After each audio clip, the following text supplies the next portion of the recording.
This is the Patriots Prayer Podcast. It's a tremendous show, one of the greatest shows in the history of the world. This is Bryson Gray, and you are watching the Patriots Prayer.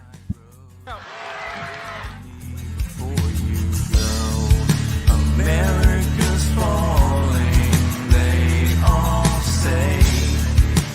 Gather the faithful now and pray.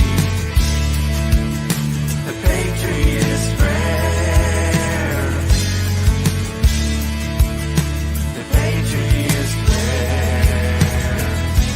All the wicks are trimmed, oil is filled to the brim.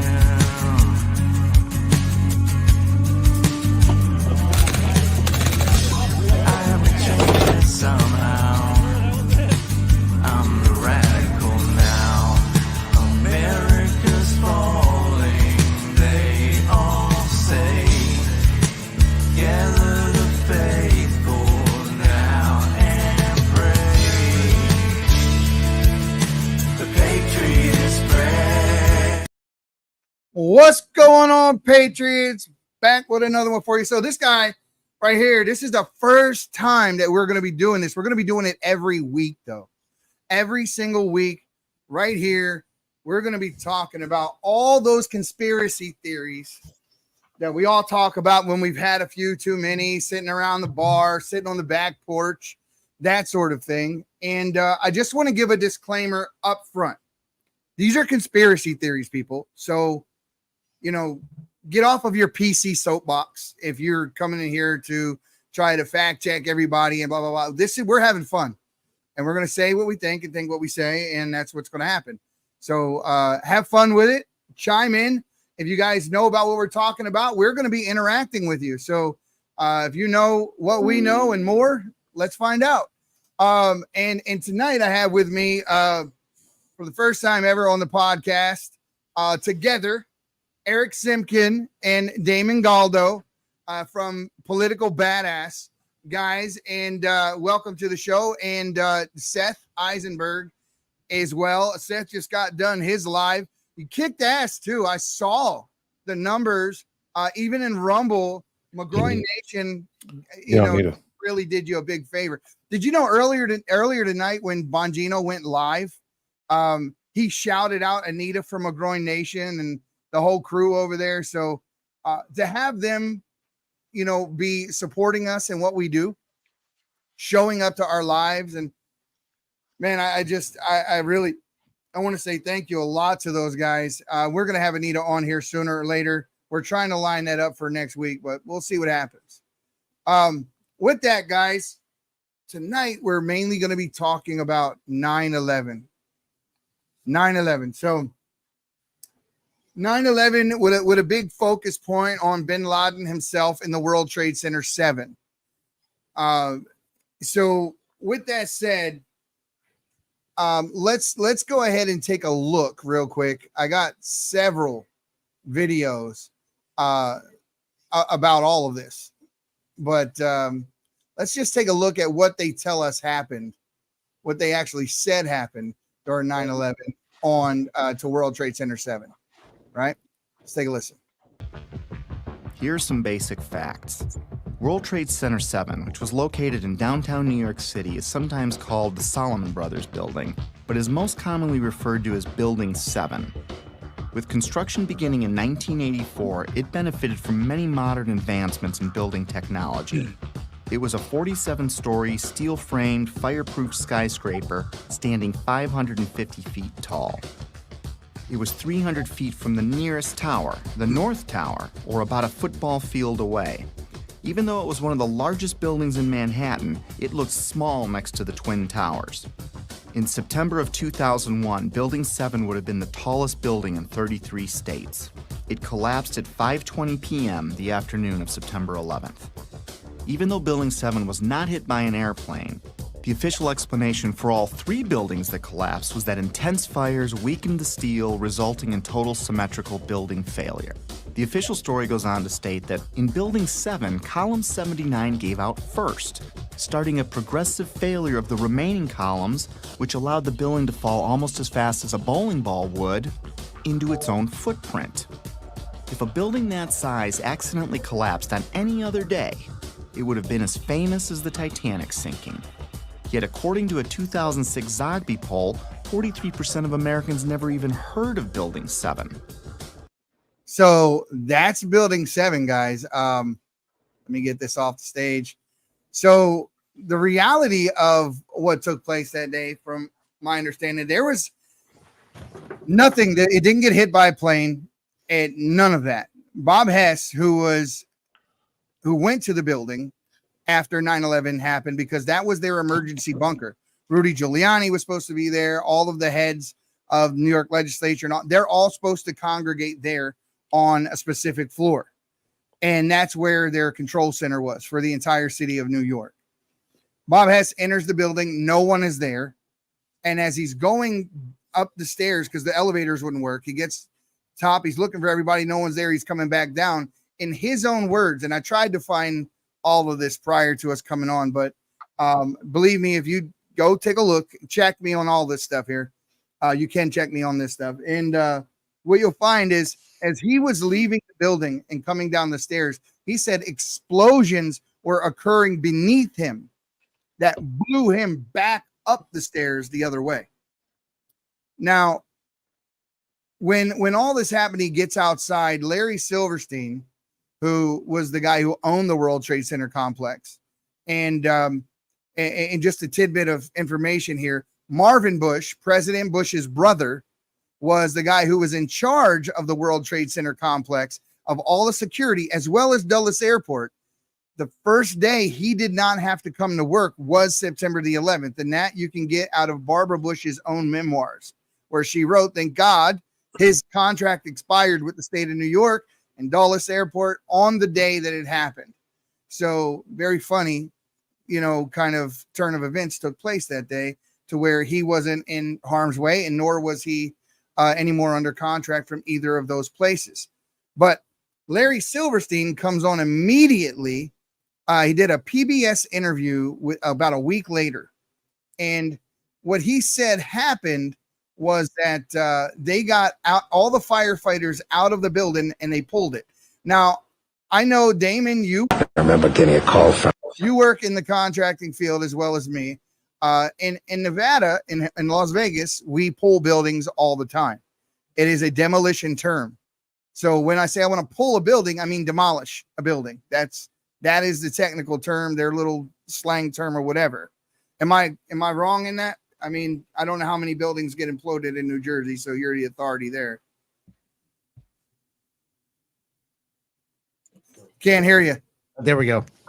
Here we go. So yeah, I'm absolutely right. I never actually imploded the building, knocked it down with machinery and stuff like that, and took it apart piece by piece. Wrecking ball, yeah, wrecking ball or a grappler or anything like that.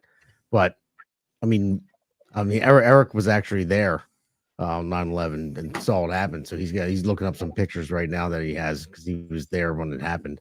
But I would assume, any explosions from underneath would be, a gas line that, once it gets hit and it catches on fire, and the gas line from underneath blows up. You have like, but it didn't blow up from underneath though. It didn't blow up from underneath. I don't know. I didn't see it. I was in Philadelphia when it happened. I was in Center City, Philly. Let me play you. And let me play the video. I was a young kid of what happened. And then we just had to, evacuate from Philadelphia because they thought that they were going to hit Philly, the skyscrapers there. So, but all I saw was I saw on the news, and things I saw online too as well. Here, I'm going to play the video of what happened. So check this out, guys. You're not going to believe this, right? I'm like Forrest Gump. I've been like in some weird places at the wrong or right time. Can you guys hear me? It is. So back in, I guess, there's something very wrong early over there. September 2001, I was in the cell phone business, believe it or not, 2 lifetimes ago. And I built this 34-foot Winnebago by using a bunch of money from VoiceStream, which is now T-Mobile. They were giving us funding to open up stores, and I came up with this great idea. Let's wrap this vehicle with graphics, send it to the neighborhoods, and start selling phones from it. And we did. And this is 2001, so it's a little bit ahead of my time. But bottom line is then September 11th happens. VoiceStream calls me up the next morning on September 12th and said, we need you to take that bus, and I need you to park it at Ground Zero. We've been called by the city of New York. We're the only carrier that works. Every other fiber, every other piece of phone line in Battery Park is done, and they're going to have to resplice it. Until then, there's no cell phones, but we got them. Pack it up with phones and bring them up there to Ground Zero. I went up there and met personally with Rudy Giuliani on the OEM bus, and I had all access. I was there from September 12th and a half for 3.5 weeks right there at Ground Zero in front of the federal building. And I just sent you a picture actually of Building 7 collapsed. And, and I do know enough about why, just because of me being there and seeing what happened. It was really insane. Can you hear me? Are you able to hear me? No, they can't hear me. So I'm going to play this video. I remember getting a call from the fire department commander telling me that they were not sure they were going to be able to contain the fire. And I said, we've had such terrible loss of life. Maybe the smartest thing to do is pull it. And they made that decision to pull. And then we watched the building collapse.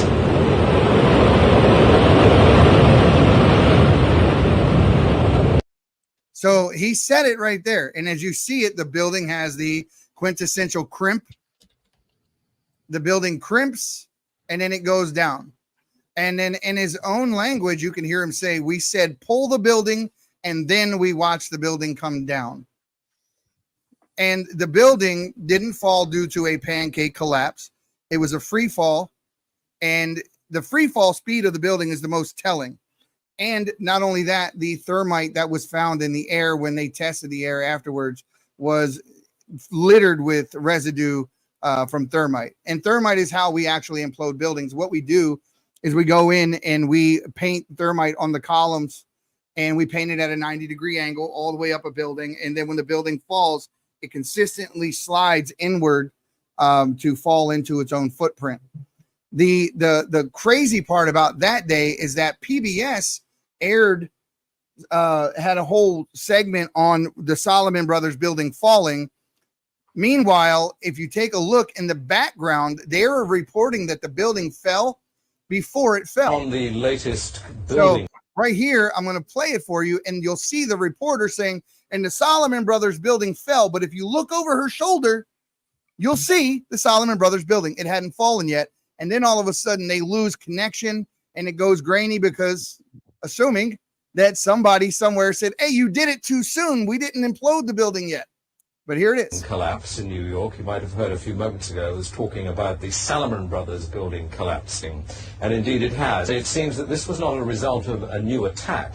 It was because the building had been weakened during this morning's attacks. We'll probably find out more now about that from our correspondent, Jane Stanley. Jane, what more can you tell us about the... Now, look at the video as they close in on her when they zoom in, and you'll see the building standing behind her. The same building he said collapsed. Salomon Brothers building and its collapse. Well, only really what you already know. Details are very, very sketchy. As you can see behind me, the trade center appears to be still burning. We see these huge clouds of smoke and ash, and we know that behind that there's an empty piece of what was a very familiar New York skyline, a symbol of the financial prosperity of this city, but completely disappeared now, and New York is still unable to take on board what has happened to them today. So what happened right after she got done saying that part, and I thought that was the full video, was the video pixelates. And he goes, oh, I think we lost her. But the building, she said, disappeared, which housed the financial, it was standing right there for everyone to see. So there's definitely somebody was misinformed. And how in the hell you say a building fell that's standing right behind you that falls less than probably about 20 minutes after she gets done saying that. I mean, she is from the BBC, so let's assume she's not from here and may not just know the building. I mean, it's possible, right?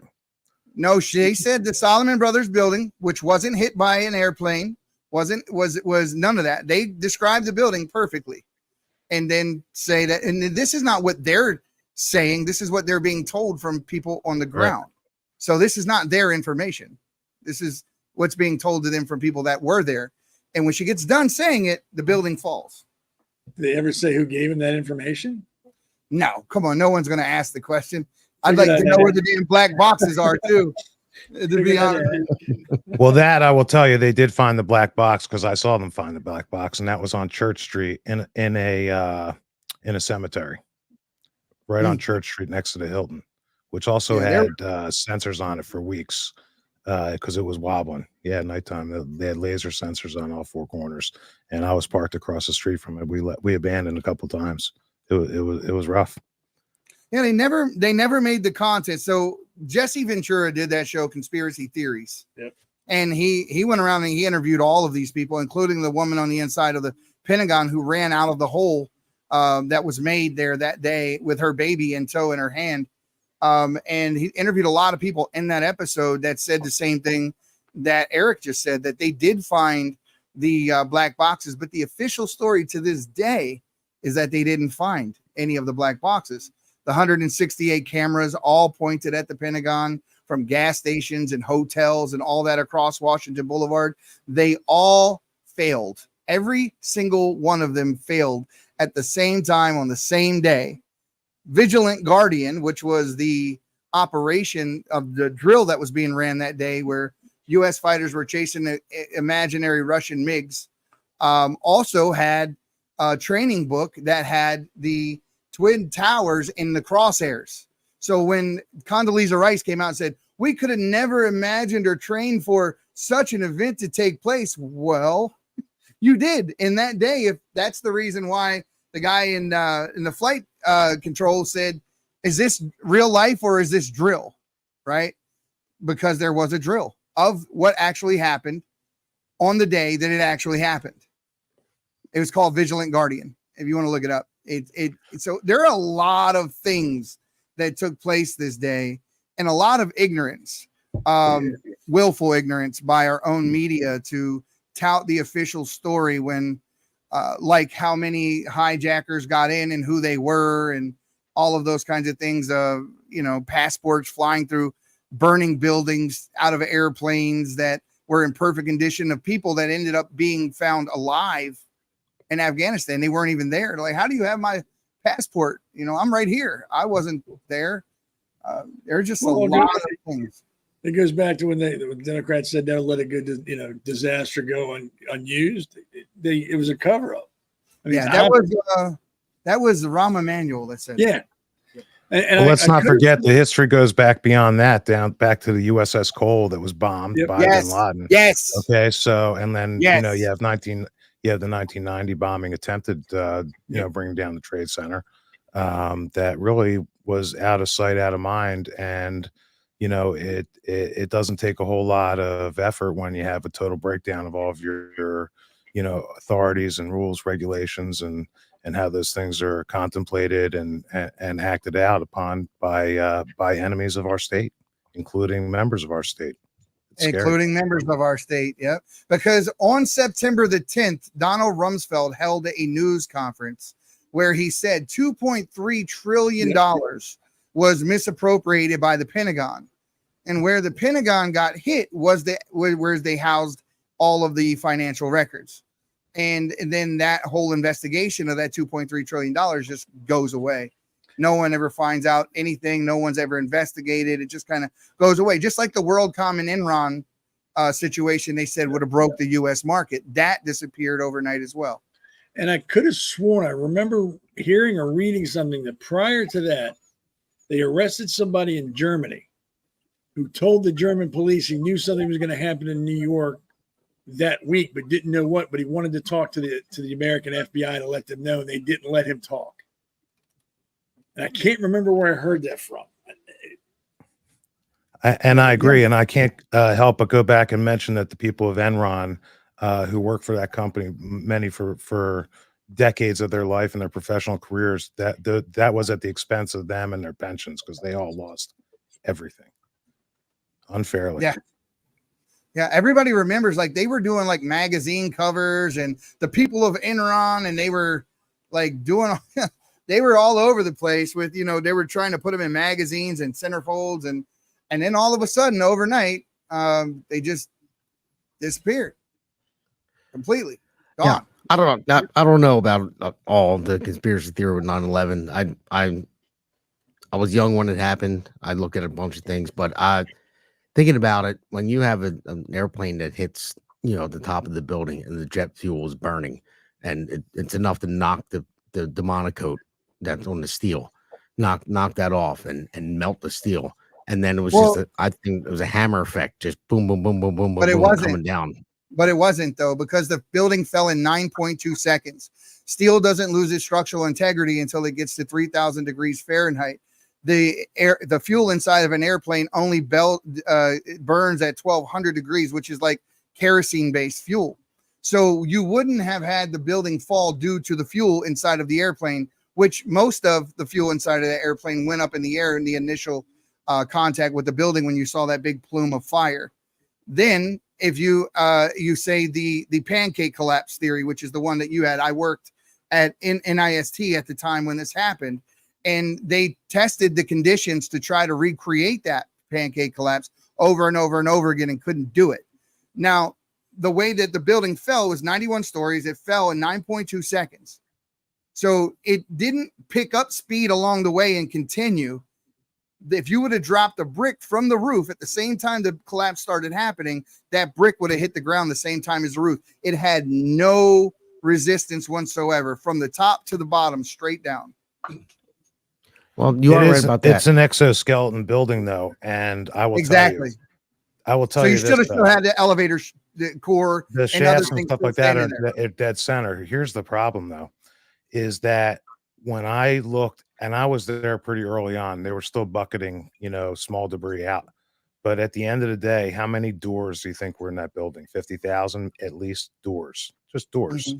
How about desks, telephones, telephone wires, toilets, amenities, lighting fixtures, major heavy duty built stuff, maybe some safes and stuff.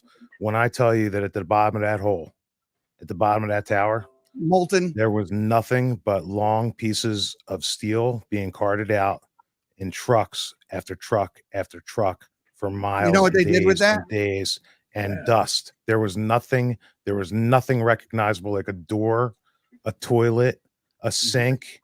They were finding human remains, not a body.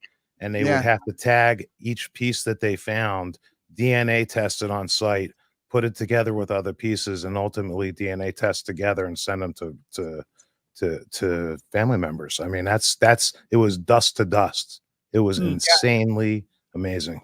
So here's what they did with that when they took it, like you said, when they took the steel, they put it inside of one of the bunkers that I forget what it was called. I want to say hangar something 52 or something like that. Jesse Ventura did a show on that as well, and he actually went there and looked. But they carted that off and immediately melted that down, and then put it onto an aircraft carrier and named it aptly.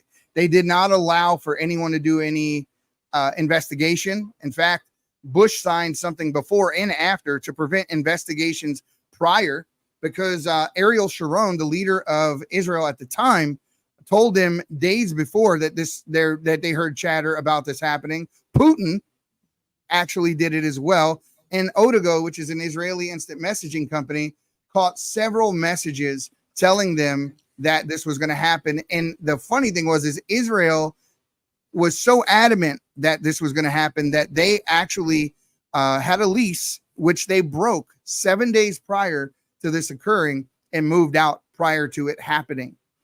Because there's a lot of stories like that with people moving out, not being where they normal would be for days in advance, almost like they were on notice. It still goes back. Bill Clinton had prime opportunity to take out bin Laden, just like Trump took out Soleimani. And Black Hawk Down. Yep. Yeah, he had Black Hawk Down situation. Yeah, a couple of times he had an opportunity to put a bullet in that fool's head and didn't. You know why he didn't?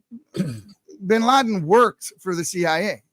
His CIA handler name was Tom Osmar. And it even gets worse than that. And I'll play this for you in a little bit, but Benazir Bhutto, who was the leader of Pakistan and actually had Pakistan removed from the terror watch list while she was in power and was thrown out in a military coup because of the things that she was doing there to try to clean the country up. She did an interview with Robert Frost where she talked about this adamantly. Here, matter of fact, I'll just go to it and show you. We took out Bhutto. So she just said it right there. She's telling you that the head of the ISI, Omar Sheikh, was the man who murdered Osama bin Laden. Keep in mind, this interview is occurring in 2002. So she's telling you right now that not only is she's telling you she's going to be killed, she's telling you who's going to kill her, how they're going to do it when she goes back, because she did go back and she was assassinated right after she landed.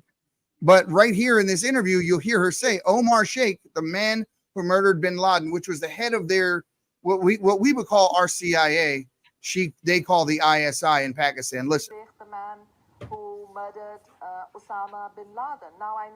Who murdered Osama bin Laden. Now you can go seek the full interview there, but she names the entire clique by name, tells you who they work for, what group they belong to, and what they did. And every damn thing that she said shook out exactly the way she said it.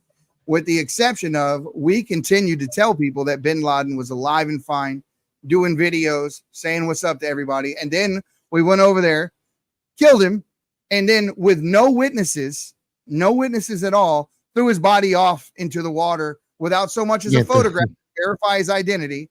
It's like, no, you don't understand. I caught this big fish. Well, let's see it. Oh, I threw it back. It's all right. We threw it back. And then here's a video. That part was definitely insane. To throwing his body into the ocean without bringing it back to the United States and showing it. Here he is. We got him. They respected his religion, Damon. Should we have respected that man's religion and threw him in the water, or should we have cared more about the families from 9/11? Because the kicker is, to this day right now, bin Laden has never been formally charged with what happened on 9/11. And the Taliban said they would have turned him over to us if we would have just given them the proof that he was involved. And we couldn't. And we still couldn't. If they want to respect his religion, they should have respected it in the Atlantic Ocean on the east coast of the United States after everyone saw him dead, and then go and toss them out. Well, I figure if you're bad enough, they send a SEAL team after you. You don't get any respect. No. Exactly. They should throw you in a dumpster and be done with you when they're done. But like you said, I don't think it was bin Laden they killed. And I think that's why the SEALs were targeted after that, because they knew. Yep. And you'll so see what that. We're agreeing on is that wokeness started way before 2020, right? Absolutely. Yeah, I would say so. couple days before 2020. Yeah, absolutely. Now here's a picture of thermite actually burning at the site.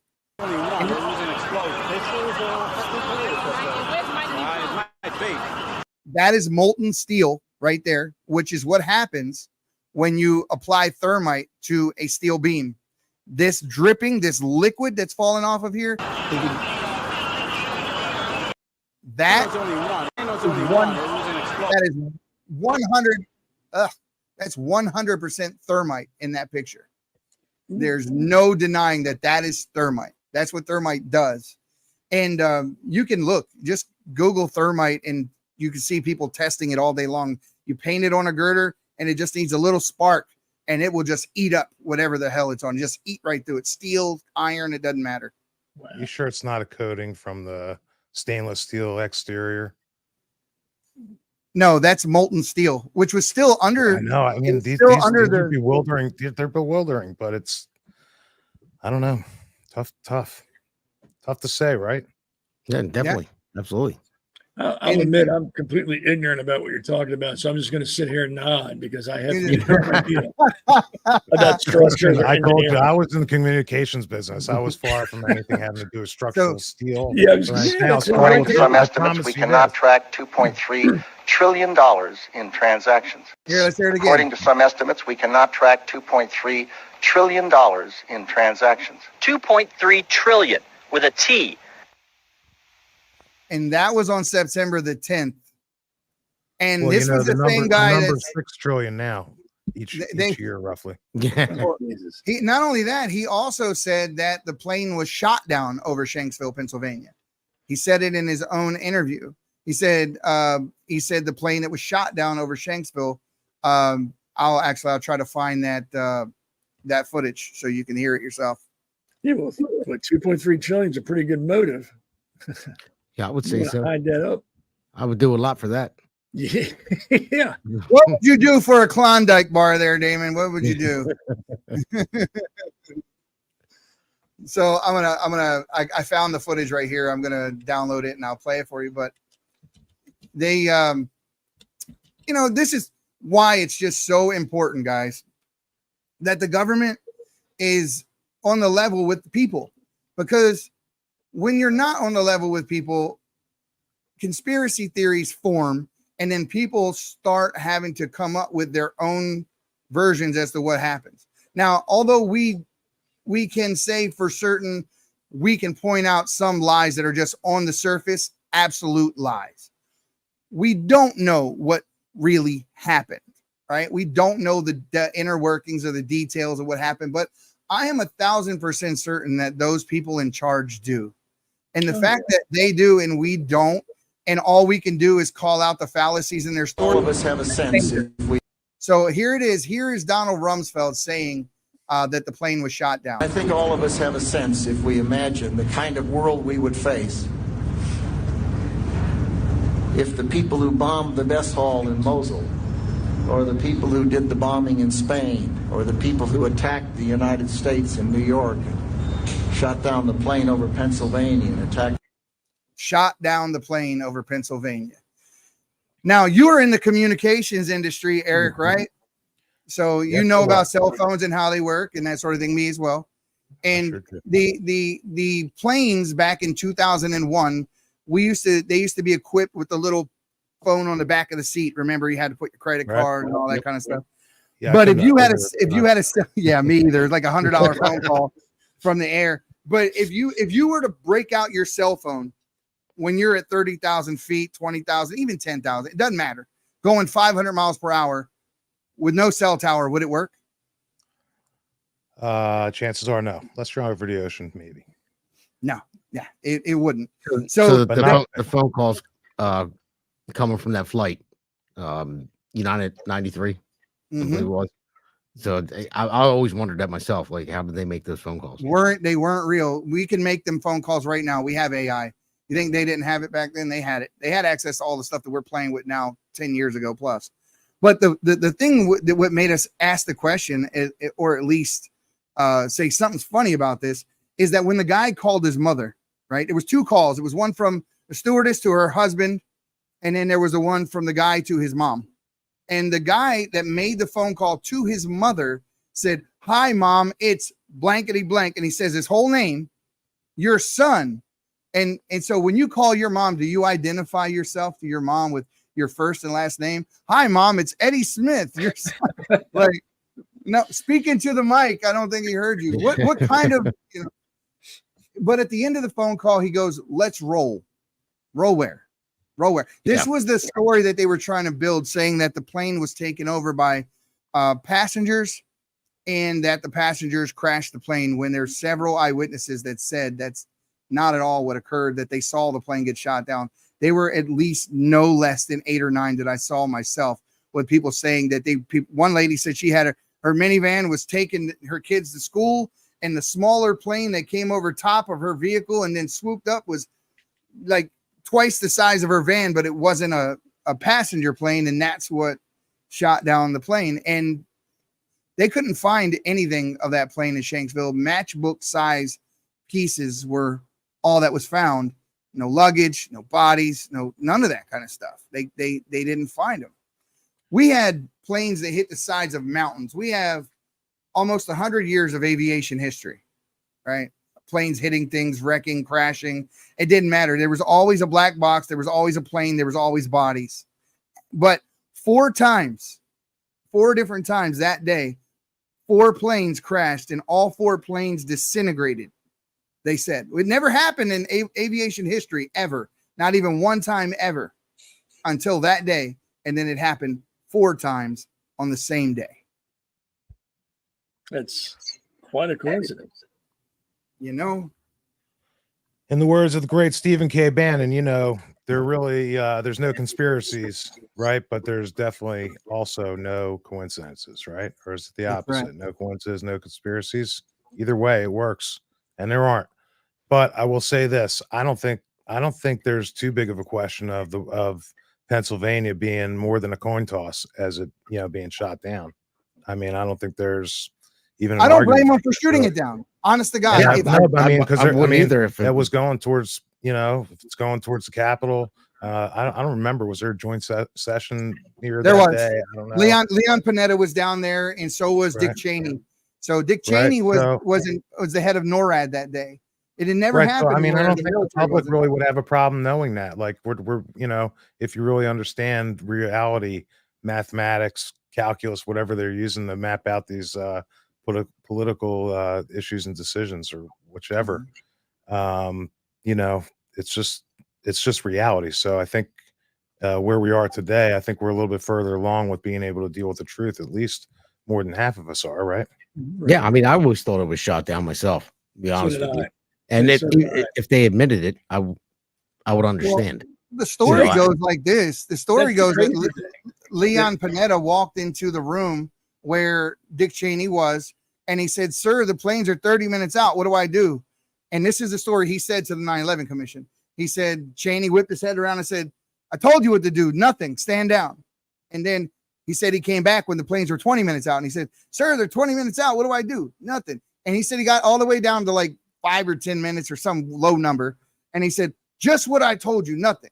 And so the conspiracy theory part of that goes something like the military has always controlled up until that day. The military has controlled NORAD. No one's ever been in charge of NORAD but the military ever. But for some reason, 2.5 weeks before 9/11, Dick Cheney ordered the military to hand over authority of NORAD to him. So this is the first time ever that a vice president was in charge of NORAD, and it happened to occur on the same day that this all happened with 9/11. And he was the one who gave the stand down order. That's Dick what was Cheney- said to the 9/11 Commission. Dick Cheney ran the CIA, though, right? Did Dick Cheney run the CIA? That's something I don't know. At some point, yeah, he did. Yeah. Yeah, I think he was director at some point. Yeah. Right. So there's Makes that. it- I mean, but here's the real problem with everything that we're talking about is you can't unelect the people that we're talking about, and they're very difficult to unseat, meaning the deep state. These are the people that are really in charge of making decisions, and they've been handed that power time and time again by whether it's by legislation or by hook or by crook. And what we're seeing is a culmination of a lot of those issues coming to our daily lives in all sorts of violent forms and issues, and rights being taken away, whether it's parental rights and public education, no taxation without representation. It's gotten pretty rough out there for a lot of families. It takes a lot of effort, especially to remain as a nuclear family, with conservative values, God, family, country, basics of conservatism, and really the 3 pillars of American society as we've all accepted it, as we've integrated this country legally. So that's where we are. Dick Cheney never ran the CIA. I just looked. Yeah, I was just looking at that. He was in. Oh, all right. So anyway, so he owns Halliburton, right? So Yes. that was good. So pretty much, it's pretty much the same thing, right? Different name. Same thing. You're right. And that's the thing with the shooting down the jet. Why not? If you're trying to avoid. Yeah, well, that's the problem. My wife calls that. My wife says I jump the shark all the time. I'll add a couple bits of potential theory that aren't factual, but you get the point, though, right? Whether it's CIA, on the books or off, if he's getting his W-2 from there, or his massive golden parachutes from Halliburton, it's one and the same. Oh yeah. Well, Yeah, that's if what you're trying happens when you have big government. When you have too much government, then there wouldn't be a conspiracy theory. Yeah, that's the whole thing. If you're trying to avoid the appearance of a conspiracy, why lie about the jet? Was that? Why lie about the jet if you want to avoid hear conspiracy? you. Like if you're trying to avoid the conspiracy theory aspect, why lie about shooting down the jet? Just say, hey, we had no choice. We had to do that. Yeah, absolutely. And when you start covering up, it looks like you're trying to hide other stuff. It's exactly. Is that That's the Barack point. Obama to the right? That was, yeah, right. Looked a lot like him, didn't it? It looked a lot like, that was the funniest thing to me about the whole thing about Barack Obama. We spent all those years looking for, damn it, Osama bin Laden. And then we turn and Muslim terrorists and all this word on everyone's tongue, active terrorism, Islamic terrorism. And then you turn around and elect Obama Hussein, blah, blah. That makes no damn sense to me at all. Zero sense. All right. Well, here's the explanation for you. I know a lot about it. Okay. That is the beginning of America starting to become what we call an Islamist IST state. Yes. And a lot of that's been promulgated with billions and billions of taxpayer money and also foreign money coming into this country to really pull some of the things that we're seeing all together as commingled, being LGBTQIA plus, CRT, Black Lives Matter. All the letters, man. He had all the letters put together. They all combined under Islamists because they invented the word after September 11th, Islamophobia. And that word could cost us our constitutional republic. It very may will if we don't win in November, for sure. But we need to be talking next time we get together about Asra Namani. She is a beast. She is a Iranian feminist, basically, is what she describes herself. She worked for the Wall Street Journal, left her father's a radical imam from Iran. She knows all about it, connects all the dot from care right down to the things that happen in our public schools. We got to talk about it next time around. Yeah, well, look at all the money that they're putting into colleges, from Middle Eastern companies. The Iranian countries. It all started September 11th with Islamophobia. The Iranian people are very intelligent folks, and their government completely misrepresents by looking at what the Iranian government says, the stuff they put out into the ether. You would think that the people believe like them, but they don't. They have a large Christian population. They're very open-minded. They are not like the Islamic Republic, which is the faction that actually rules them. So this is the one time. It's not like are not welcome in their own place. Exactly. The Christians are oppressed in Iran. It's horrible.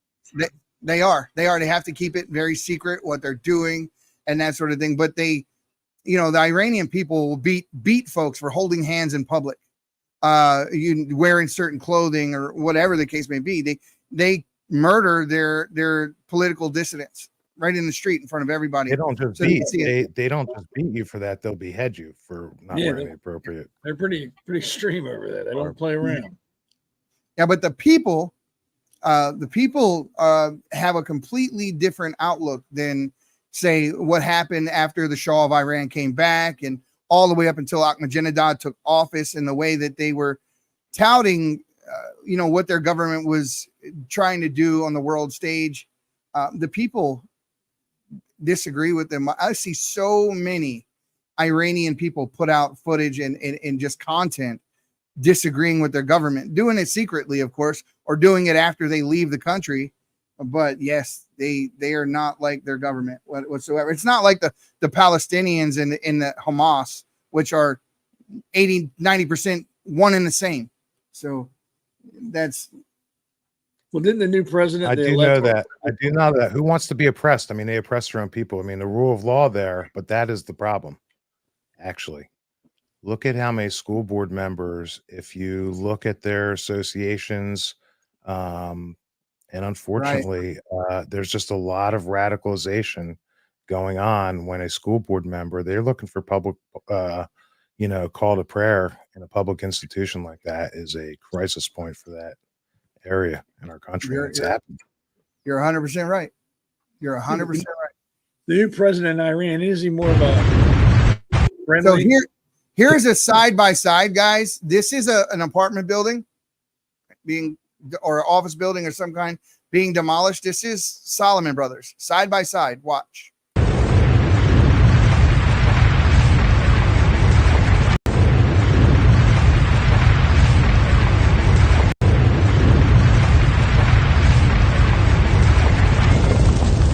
There is no question they pulled that building just like Larry Silverstein said they did. Funny thing was that he changed his insurance policy weeks before it happened to write in that if the buildings fell due to an act of terrorism, he got paid double. Lucky These man. are facts. Really? These things aren't contested. These are literal. Yeah. And one of the Bushes are the ones that underwrote the insurance policy, from my understanding. That part I don't know. That's the conjecture part. But the fact that he changed, I still got to add though, there's a mall and a train station underneath that whole complex there. Buildings 1 through 7, right? There's 7 buildings, at least. And underneath there's literally a shopping mall, a big one. I mean, it's got to be 300, 400 feet below ground, and then everything basically is anchored in some way, shape, or form through beams to bedrock down there eventually. And I know the bedrock was shaking for days and days and days after September 11th. So I just got to wonder, does it give that appearance similar to, demolition that we see in the other building?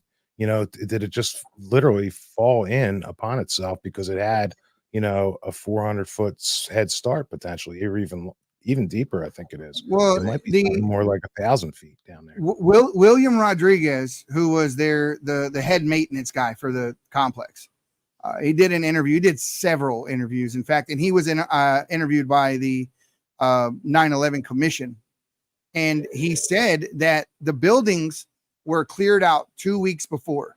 All of the bomb sniffing dogs that were in the buildings, everything were all removed, and they said they were going in to remove asbestos off of the steel beams, and so they didn't let anyone in during that time. So they went in, they cleared the building out, and all these people went in and they got rid of the asbestos, which is on the girders, which were the same girders that would have been painted with thermite. So you can see how this kind of connects all the dots. And the person that was in charge during that time was Marvin Bush. He was the one who cleared the buildings out. He was the one who oversaw that. Willie Rodriguez worked right alongside him. Willie also said they were in the basement when the first plane hit, but he said prior to the first plane hitting, and I'm going to find this footage and show it to you. Prior to the first plane hitting, there was an explosion, to your point, which he said occurred from underneath them. And a man, they were tending to a man who had half of his skin off of his body because the fireball came through the elevator shaft, and his man jumped off the elevator and was like half his body was burnt. And then the plane hit above them after that first explosion. Anything's possible, guys. I mean, I obviously wasn't there firsthand, thank God. And I do, again, I pray for the lost souls and innocent victims of all these occurrences, whether they were, whether they were terrorists, whether they were infiltrators, whether it was, enemies, foreign or domestic. We lost a lot of lives there, and first responders. I mean, I met countless firefighters that lost their brothers and sisters when that tower came down, and thousands of others. It was really, a large scale event. It did bring this country together in a way that I thought I'd never have to think about again. And going back to 2020, it's really devastating to have seen and witnessed those things firsthand. I met every kind of person, including Donald Trump was there in the days after and during. James Gandolfini came through. The Queen of England sent a delegation through, which I received some letters and thank yous because no one could use phones, believe it or not. It was crazy. I think we gave out 5,000 phones and about 8 to 12 million minutes while we were there. It was pretty cool. But again, going back to it, there was unity. Nobody was anything but loving with one another, standing side by side, saying this is something that's attacked us all. And hopefully we can find that unity and get us all represented under one flag again. That would be nice. America, No, you're right, but it shouldn't take tragedy for unity in this country. It shouldn't. Yeah. And it's unfortunate that that's what it is. That's what happens when a great tragedy like this happens, or a war or something like that. That is when people tend to bond together. And we haven't had a great tragedy in a long time in this country. Not like 9/11. Right. Wasn't Ronald Reagan the one that said that what if we faced a threat from outside this world? Is that what it would take for us to come together as a people, on Earth, if we faced an enemy? Like everyone says he was talking about aliens, but I mean, I think he was just making a point. But yeah. Can we get into aliens now? Or are we done? Because I can get into that with you too. I mean, that's some insane stuff going on right now. I mean, we did listen. We had the biggest amount of energy that's ever really been seen in our stratosphere, in our lifetimes or beyond. At the same time as that total eclipse a few months back, at the same day that CERN was firing up their Hadron Collider, to the 10th power, and on the same day to take advantage of all the additional power that is in the Earth's atmosphere during that time, and yet you never hear a word about it. And that thing's located right there in the middle of globalist land. Are you talking about a HARP or CERN? HARP is in Alaska. HARP is in Alaska. CERN and the Hadron Collider is in the hills over there, right next to Switzerland and France. Yeah. So that's straight up Klaus Schwab territory, right there, and that's why it's there. And the all funny thing is they say that they commit big numbers. We only just started contributing to that fund. We gave $500 billion recently. That's only the first time we did that, but before that, you got to look at Hungary. By the way, they're 16% of their GDP goes towards this Hadron Collider. So why is it so important? I don't know. They're looking for dark matter. I think they found it. There's a lot of stuff going on with opening up some time-space continuum tears. We're going to see what happens soon. It's coming. That's what caused all the Mandela effect, right? They ripped a hole in the dimension or whatever, and we all slipped into a different dimension. And now the monopoly guy has or does not have a monocle. Ed McMahon never was the one giving out the Publishers Clearinghouse checks. How many people remember Ed McMahon doing the Publishers Clearinghouse? Is it just me? Oh, I remember. Oh, come on, I grew up on that. It never happened. Never happened. With stamps or something like that as a kid. I was like, how many stamps do I need to win this thing already? Yeah, I know. Same thing with the Pepsi bottle caps, and I was only for like $3,000. But the Baltimore was never in there. Okay, they never had Baltimore, and they never had like some other no-name team. And those were the ones you needed to have all the caps, those bastards. Yeah, you're talking about the B&O Railroad and all that. Well, the thing here with this is that they're telling us that Ed McMahon never worked for Publishers Clearinghouse. That is a figment of everyone's imagination. No way. Yeah, I promise you. Here, watch. No, I believe it. No, I swear I remember them. Yeah, I'm going to play the video right now. Hold on. You'll see. You look it up too. They're postal workers. They're all aliens, right? Yeah. That's from what's Men in Black. Men in Black. Yeah. Men in Black. That's right. Yeah. Here we go. Look.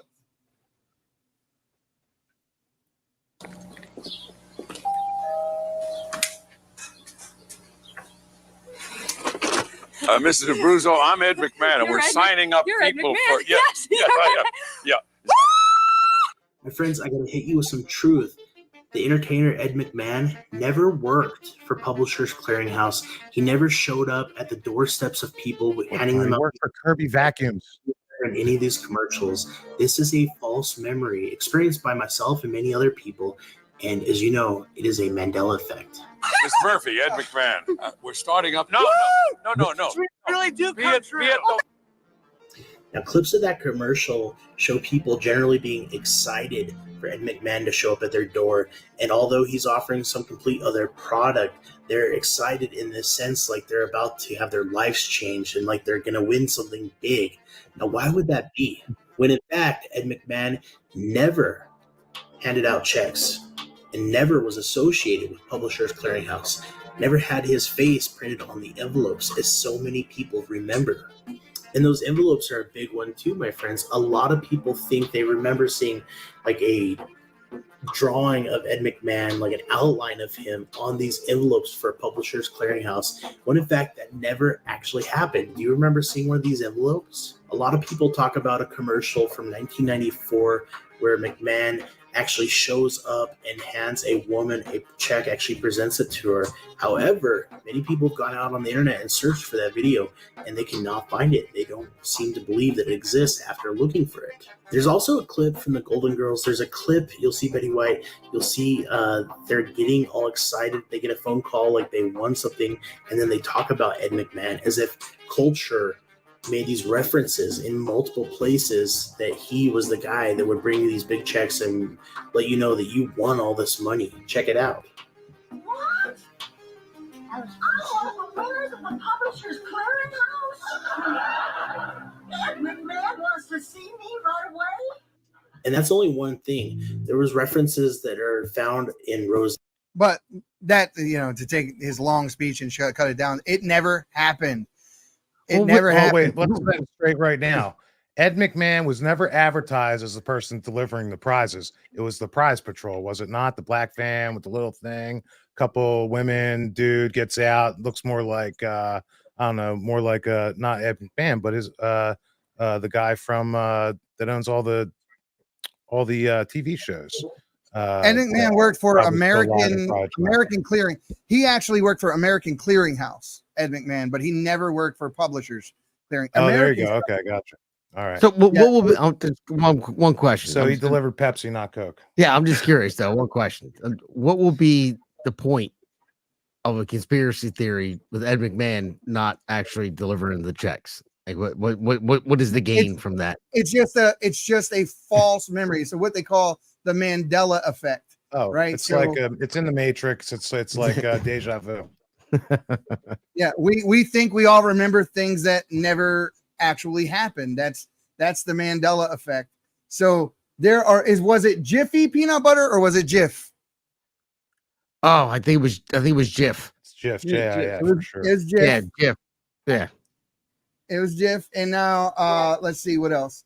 Does the Monopoly Man have a monocle or does he not have a monocle? I think he does. He does. It says here that the Monopoly Man does not have a monocle.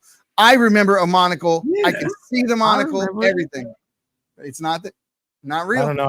I remember an owl having a monocle for sure. Maybe it wasn't. Maybe it's like you just get. Maybe it was Mr. Potato Head. Who knows? I mean, he had a bunch of adjustable character. Here's one that's going to blow your mind. Definitely had a monocle. Here's one that's going to blow all your minds. Darth Vader never said, "Luke, I am your father." That line does not exist in the movie. He just says, "I'm your father." He doesn't say Luke. Yeah. Yeah. No, he does he? It says here, Luke, I am your father is probably one of the greatest misremembered lines in Star Wars.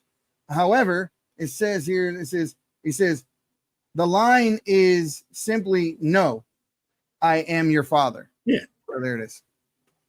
So there's a bunch of them, guys. I mean, there's ones about MASH, ones about life is always like a box of chocolates, right? Doesn't say Forrest Gump never says life is like a box of chocolates.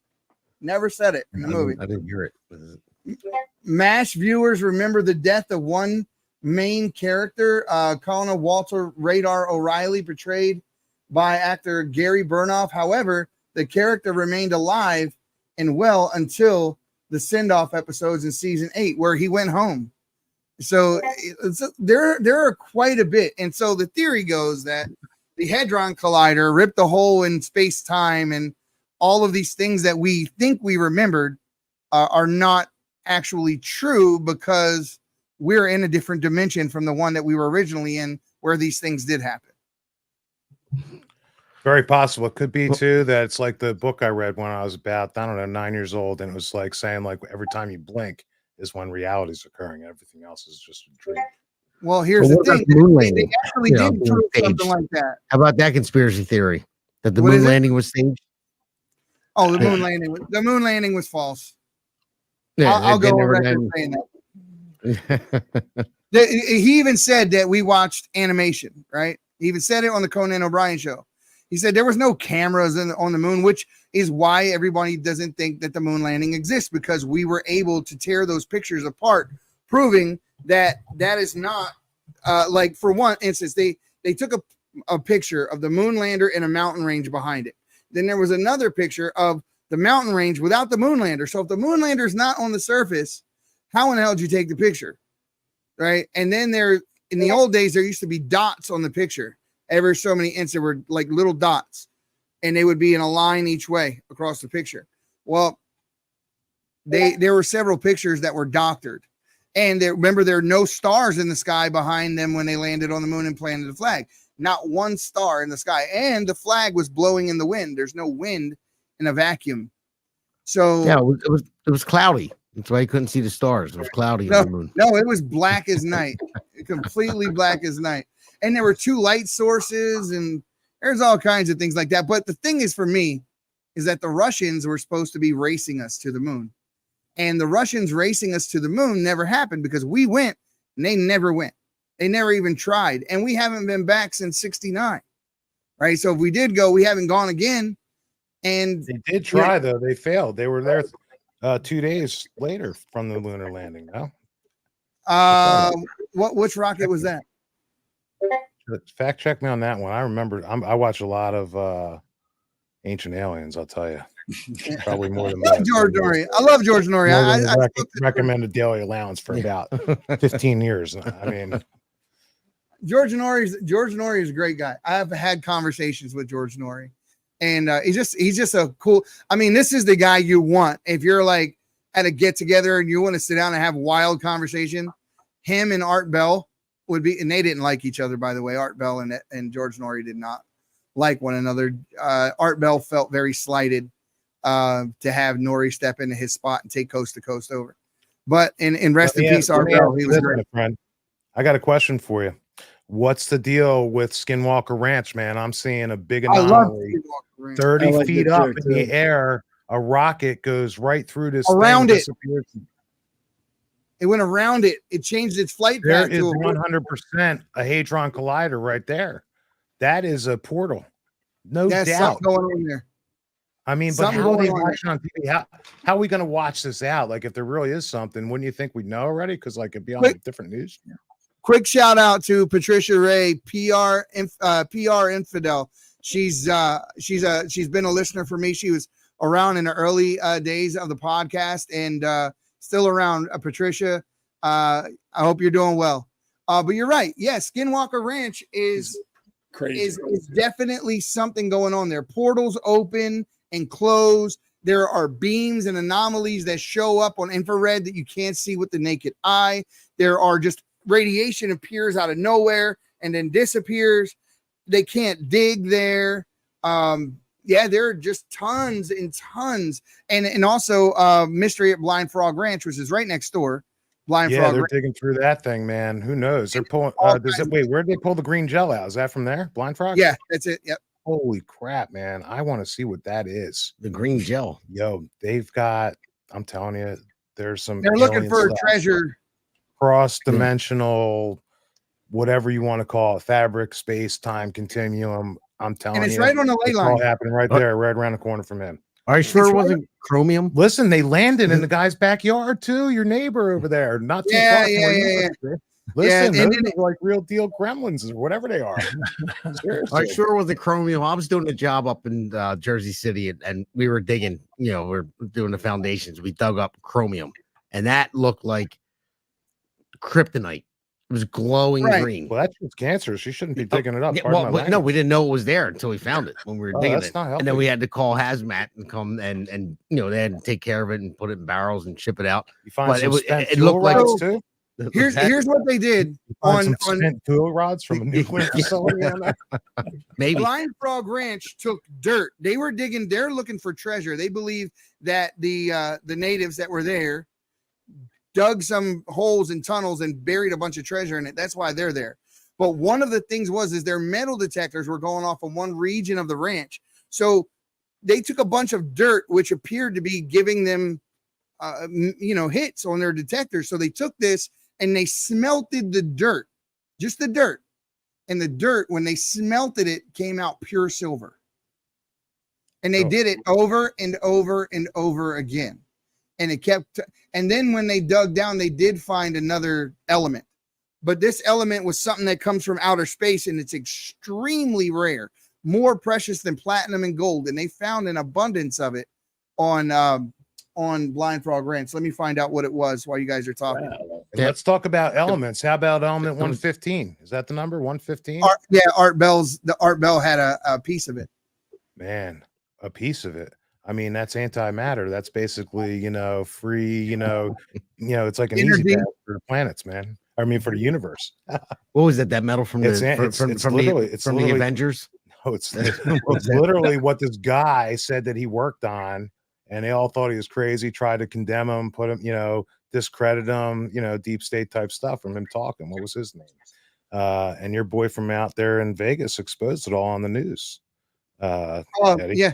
Forget it. Goes on out your way.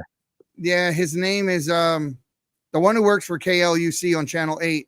Yeah, George Knapp. George Knapp. Yeah, George Knapp. George Knapp is the only reason that any of us actually know that Area 51 exists. Exactly. He exposed it because the guy, what was the guy that came out? I mean, I can't remember his name, but he's got a Bob W2. Bob Lazar. I mean, what a story that guy is. And honestly, I really can't believe that he made it through that alive, because most guys like that would have been stopped breathing a long time ago for a lot of reasons.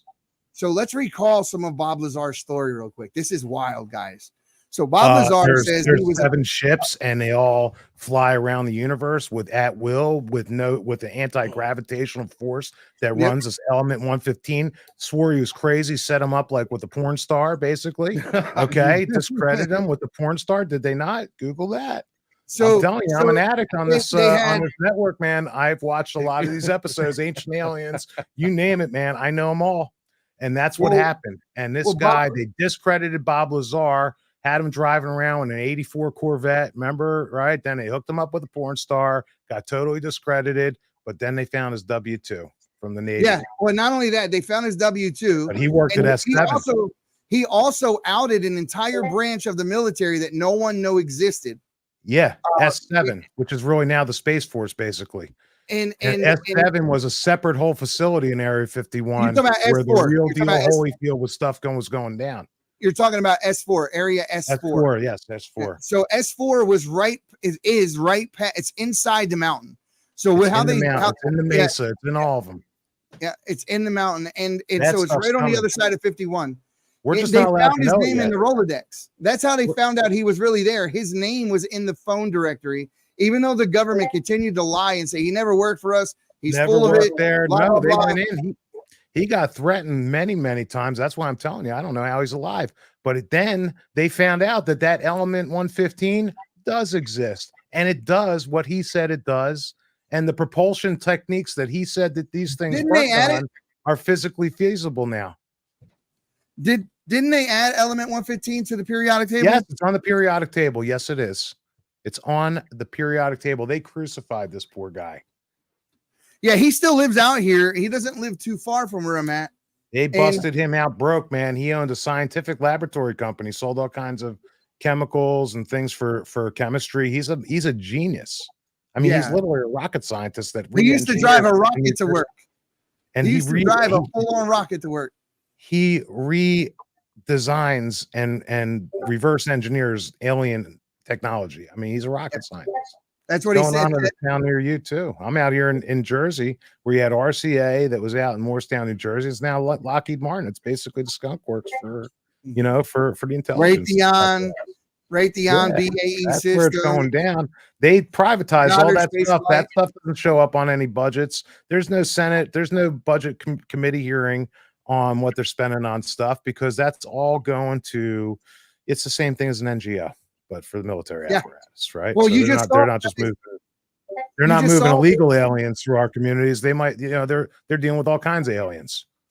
You saw the whistleblower testimony where they said we've had biological entities since 1939, and we hide and redirect money into black budgets to do these things. Like they just did this in Congress. 100%. And he admitted to it. I mean, it's like if you don't know about it, then you're just.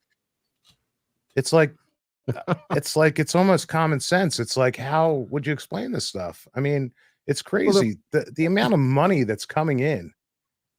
I mean, it's insane. They're hiring 86,000 more agents to come collect it from us. That's why How they many need to fund all this other crazy stuff.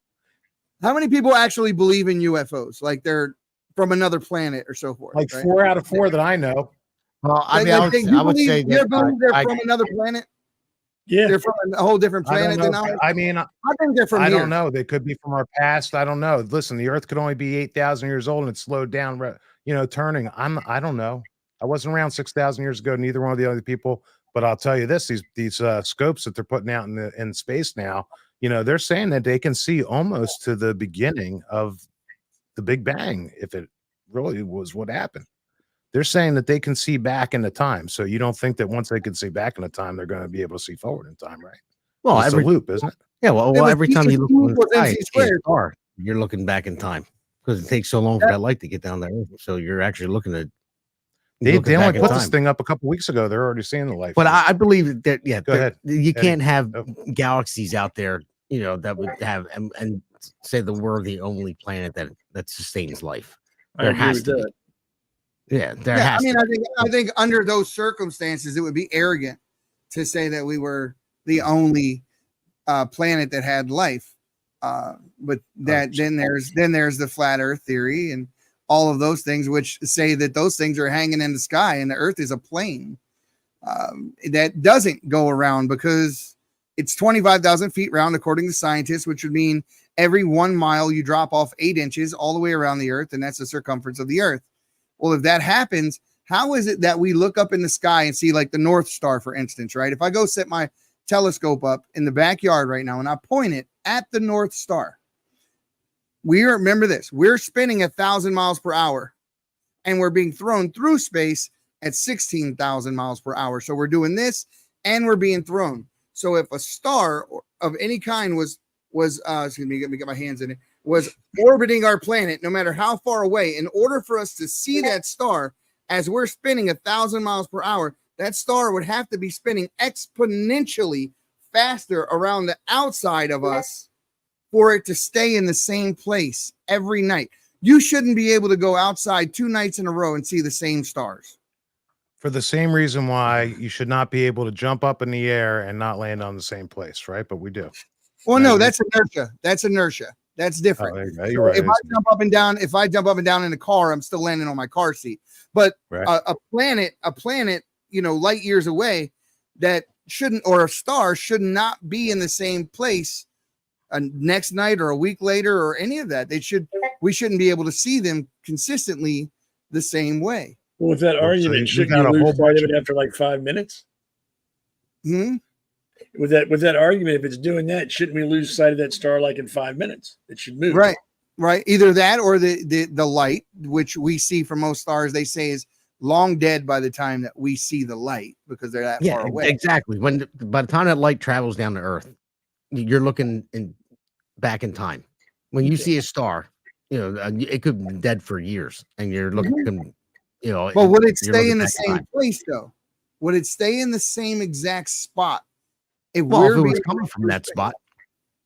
Right, but our spot until it's extinct, and then it wouldn't exist anymore, and then there'd be a black hole, and then there'd be other light that would be pulled in towards that black hole from the place where that star caved in upon itself and became the most heaviest thing that you could possibly imagine in a quarter of a tiny little packet. Insanity. All right. Well, this podcast went pretty wild. You want to talk quantum physics? Let's talk quantum physics. I know a little bit, enough to be dangerous. Let's talk. So I have another one for you guys. Light act the same. You could separate 2 molecules, put one on this side of the planet and one on the other side, but because they were matched before and you take them apart, the other. It doesn't matter coming together. It's the same, and the same quantum physics is kind of like, if a tree falls in a forest, and nobody hears it, did it make any noise? In quantum physics, really, it's no. Observing something makes molecules behave differently than not being observed. It's really bizarre. Well, I used to watch Quantum Leap. That was Quantum a good Leap, show. that's good. You're watching the $60 million man or $6 million man in Biden America at 6 trillion. You guys. So has anyone heard of Admiral Richard Byrd? Anyone know the name? Yeah, you're an ancient alien guy, right? So Admiral Byrd, the most decorated man in military history, the highest ranking at that time, up into his time. We were looking for Hitler after World War II, right? So Admiral Byrd went to the pole region, and he took several aircraft carriers with him. And this project was it Paperclip, and he went down there, and he even did these interviews about what he saw or what happened when he was down there. He stopped in Australia and other places on the way back where he did interviews in the 50s. He said that he flew over the ice wall. His granddaughter got a hold of his diary and released it. He had stories of seeing things fly around faster than anything that we could. He said that the biggest threat to Earth, when he came back, he said the biggest threat to Earth was going to come from the polar region. And he said he saw things down there that could fly from pole to pole in seconds. And he said that on live TV. And they did fly to pole in seconds, and it's all documented with time, increments that you could see in other parts of the topography there compared to travel speed and whatnot. That's documented. And this guy was no joke. I mean, he was an admiral sent up to Antarctica to search really for aliens. I mean, that's really what he went up there for. And basically there's a hole that goes right down through the center of the Earth and comes back around the South Pole. And really, you don't even hear anybody ever talk about the South Pole. I mean, why? Because Santa Claus isn't there, but South Pole is pretty much the same thing as the North Pole. And it really is pretty much one and the same. He said that there are land down there bigger than the United States, not covered by ice, same kind of temperature outside that we experience here. He said there were saber-toothed tigers. He said there were woolly mammoths. He said all of this. And the funny thing is that the Nazis, before World War II, were sending people down there and they were on an expedition there too, the Nazis. I mean, they were there for other purposes too. I mean, they wanted to make, they did a lot of things. By the way, another great naval man is one of my favorite, and that is Admiral Roberts. Robert's Rules of Order. This is what our government is supposed to run on, right? Robert's Rules. Yep. Another admiral started Navy rules, and a lot of Navy rules, by the way, when you go into a courtroom, and you want to pass the bar as an attorney. Passing the bar is a naval term. The bar is what, separates the captain from the rest of the crew. Right. So these are all naval things. Goes back to admirals, and that admiral was a great admiral, explored a lot of stuff, and created all these questions that we're still not asking or not even answering today, but most people aren't even asking. Like everything else, things kind of go to the wayside when you let history go. I agree with that. So I'm going to show you the interview. What about pyramids? They still can't explain a lot about that. Energy source for alien ships. I mean, right? Just how the stones were cut and everything else. They're like a perfect. You put a framing square on them, and how they were cut perfectly. So what do you think about that? Out. This is hold on one second before we get off of that subject onto that one, and I like that one. Listen to what this guy says about Admiral Byrd. All right, y'all. Watch Booty talking straight facts. Admiral Byrd, you've been to both the North Pole and the South Pole. Is there any unexplored land left on this Earth that might appeal to adventurous young Americans? Yes, there is. But strangely enough, there's left in the world today an area as big as the United States that's never been seen by today. And that's beyond the pole on the other side of the South Pole. So he just admitted right there is a whole mass of land, right? Whole mass of land that we are not inhabiting. We're not there. And he says that it's as big as the United States, and that it's on the other side of the poles where they don't let us go. Like, we can't go there. If we got a ship today, also, I think it's like 7. I think there's 7 layers, 6 layers or something. But if we got a ship today and started heading toward the pole regions, if we wanted to go toward Antarctica or something like that, there would be military ships no matter what region we tried to go in. If we tried to go, doesn't matter what part of it we try to get into. Every single country is a part of the Antarctic Treaty that any military force at any point will not let anyone pass. They'll turn around, get back out of here. You can't go. They won't let you. It's and that's I wanna go exactly now. why. Well, I so mean, many- unless you're an elitist, that's probably where you're building your new crib for when you crush us serfs down to as small a dust as we were talking about September 11th. What happened to those poor people in those buildings, and that's what they're trying to do. By the way, getting back to Carl Schwab and his whole routine, and when he sits there and says to people, you're going to own nothing and you're going to be happy, right? He doesn't just mean those words, and one of the things that comes to mind constitutionally is a social contract that every American has with each other and with our government, and especially when immigrating this country, which again most of us have or in some way or form legally. And when you do that, those social contracts have been around since Socrates for a very, very long time. And we have those social contracts to abide by the rule of law, when we are immigrating and when we're, coming here and assimilating into the rule of law. And a lot of things that we're talking about fall outside the scope of the rule of law. And at the end of the day, what it comes down to is when our government is not doing things according to the rule of law, whether it's Robert's Rules of Order, Constitution, state constitutions, any statute, law, bylaw, no matter what committee or type of committee, how big or small it is, from U.S. Congress or Senate down to your local school board, to your fire commissioner's office. There's a rule of law, and when that's not followed, we have a right as citizens to remove those people from office and elect new people. And that is what we got coming. And I pray to God every single day for Donald J. Trump, for everyone else that's involved in that whole administration, everybody working to get every Republican down ticket. It's time to come together. I know I've decided to put aside a lot of my differences I had with local Republican politician people, just to make sure that we can win. And that's what happened yesterday. That's what happened yesterday when the opponent backed Mike Byrd, I forget his name, in Michigan, and said essentially that he's getting behind him. He dropped out of the race. We need to unify as a party. That's what it's going to take. That's what it's going to take. And that's why I had such a problem with Nikki Haley. That's why I had such a problem with Ron DeSantis and those guys that stabbed this guy in the back and were disloyal and went at him.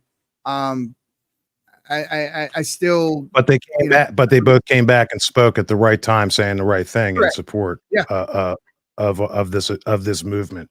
And really, it is a movement, right? It's not just a political party, and it's not just, I'm not a Trumper, right? I don't sit there and parrot and repeat what he said. He doesn't put his beliefs on us to follow.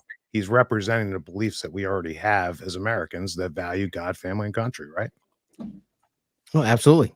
Absolutely. So that RNC convention was one of the best conventions I've ever seen. And I was even at the 2000 convention with George Bush. I was there all week on standby. I was working for Comcast. I was 18 years old, and I got to watch the whole thing. And it was cool being there. But watching this convention on TV and just seeing the unity that people came up and the speeches that people gave were amazing. It was the best I've ever seen. It's the most unified I've seen the Republican Party, and the Democrats are in shambles right now, with Biden being out. And now you got Kamala Harris and Barack Obama still didn't endorse her. Who knows what's going to happen there? Watch out for the pardon. Hunter's getting ready to get his pardon. Yeah. Can I play this one clip from the convention? It's my favorite clip from the week. I can't see you. I can't see you guys. Okay. Your camera lost connection. Oh, I got to reset it. Here, I'll wait till they reset. But yeah, I mean, oh, there it goes. That was quick. That was quick. Oh,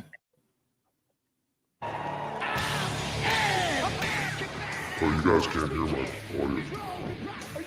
Oh, here. Oh, turn it up. All right, we're gonna have to skip that for turn now. it up. Well, we can hear it. Oh, you hear that?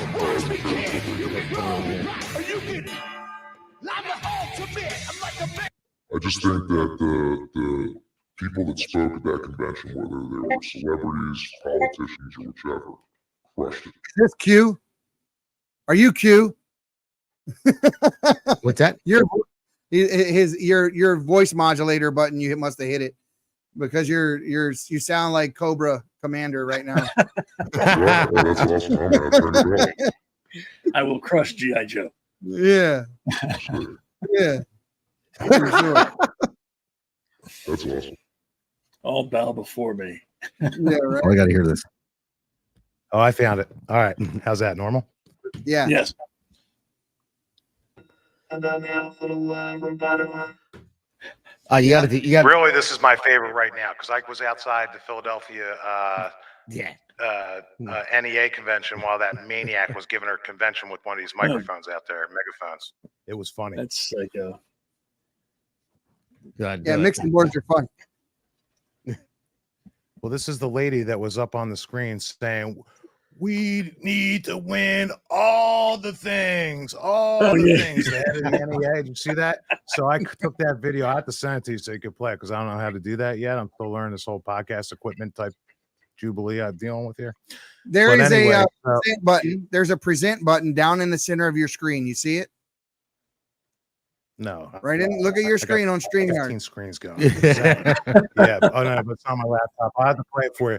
So I'm out there with this megaphone. I got the sign that says, it says "Protect children, not pedos," right, in public schools. So this guy comes up to me. We're taking some harassment, right? But so I'm sitting there with this megaphone and this lady's inside saying all this stuff. I didn't know what she was saying. We were just out there, just protesting the whole event.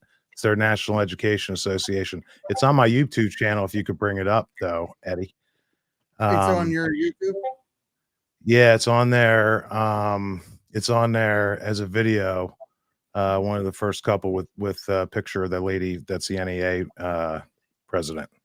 If you can find it, it's really funny. I spliced in my own video with me outside saying the NEA is not elected officials. They don't have a right to get involved in public education. It's really good. What's the name of the video? The guy you're asking him all these questions, and he's answering them. Then what was it? I guess it was his wife.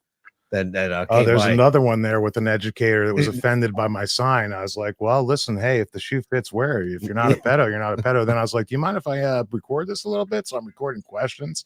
Got him they're not pedos. They're minor attracted persons. Yes. Yeah, I know. That's what I'm saying. They're not even pedos. They're minor attracted people. I started telling them that before I started interviewing them. It was really funny. Go up to Shorts. Which video Go to is Shorts.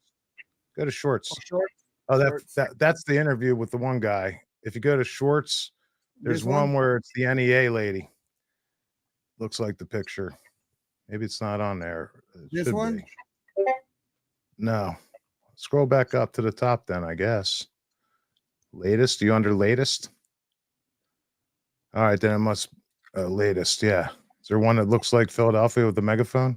Yeah. Try the my megaphone right here. Protest the NEA.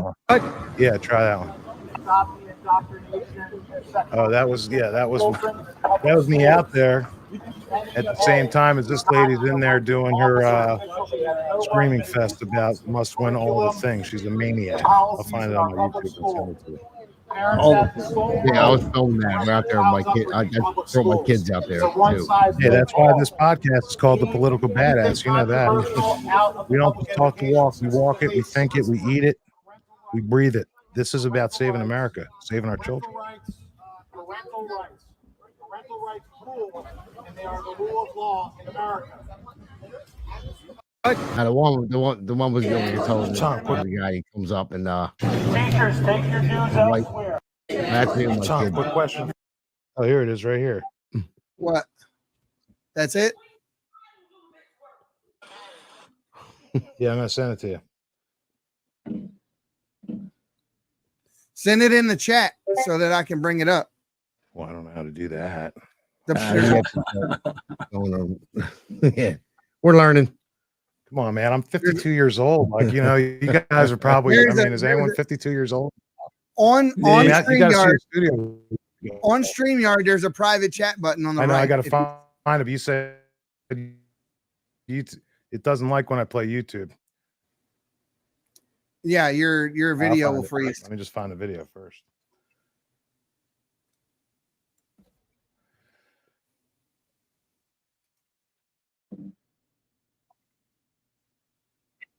Man, this thing goes slow.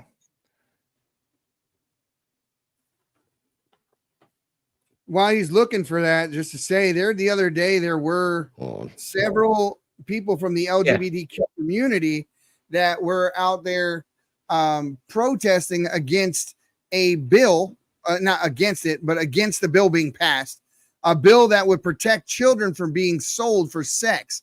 And they thought they disproportionately got targeted by this bill, or that it would make the LGBTQ community unsafe to have a bill that protects children from being sold for sex. Kid you not. Kid you not. Can you hear me okay over there? Wow. Yeah. Yeah, well, it's yeah. getting no, he's on YouTube, so it's kind of you're skipping a little bit, so he's got to get off of that before it gets back to normal. Let me see if I can find. But yeah, I mean it's insane. When we're out there with Annie, yeah, I have the video showing it. Here, where's it at?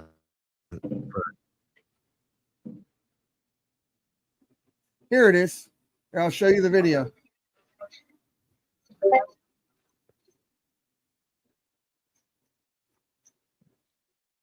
Harsher penalties proposed in this bill will disproportionately impact marginalized communities, especially members of the LGBT community, who already suffer from systematic biases within the criminal justice system, particularly when it comes to sexually based offenses. Studies have shown that LGBTQ people, particularly gay and transgendered individuals, are more likely compared to their heterosexual counterparts. For instance, LGBTQ individuals are 9 times more likely to be charged with sodomy. Measures like SB 1414 lead to higher rates of incarceration, longer sentences, and increased difficulties in finding housing and employment. Today, EBC must strongly oppose Senate Bill 1414 for the reasons I will state. We stand against any punitive measure that perpetuates systemic injustices, and we emphasize instead the need for community. They're so trash. Systemic injustices while ignoring the children, right? We don't like it because it makes us look bad because we get caught doing it all the time. We don't want a bill that targets us. And what a bunch of trash. So I got the video here. Hold on, give me 1 second. I'll bring it up. In New Jersey, they let librarians sue parents of school. Yeah. Kids, because they didn't like the content. This lady that you just sent me. You just sent me this lady's video, and did you know? I know this video. Do you know that she's mimicking a speech she didn't write? She's mimicking a speech from the show The Office. Yeah. Yeah, here it is. They all do that. Yeah. I remember. They listen. None of them are original. I mean, AI's only got so much answers. Wait, this is funny though. Stop the indoctrination and sexualization of children in public schools.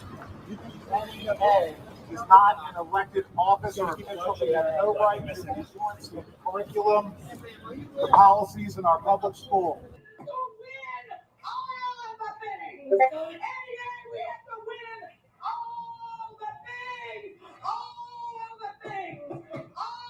Now, I want to point something out.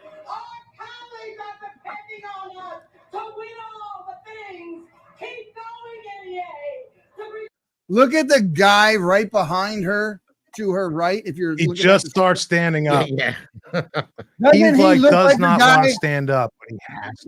This guy right here that you don't want anywhere near children. Doesn't that guy look like the one from the where's my stapler? Where's my red stapler from the GPS report? Look at this dude. Look at this dude. Look, that's he looks like a dude that was caught sniffing bicycle teeth at the library. Okay.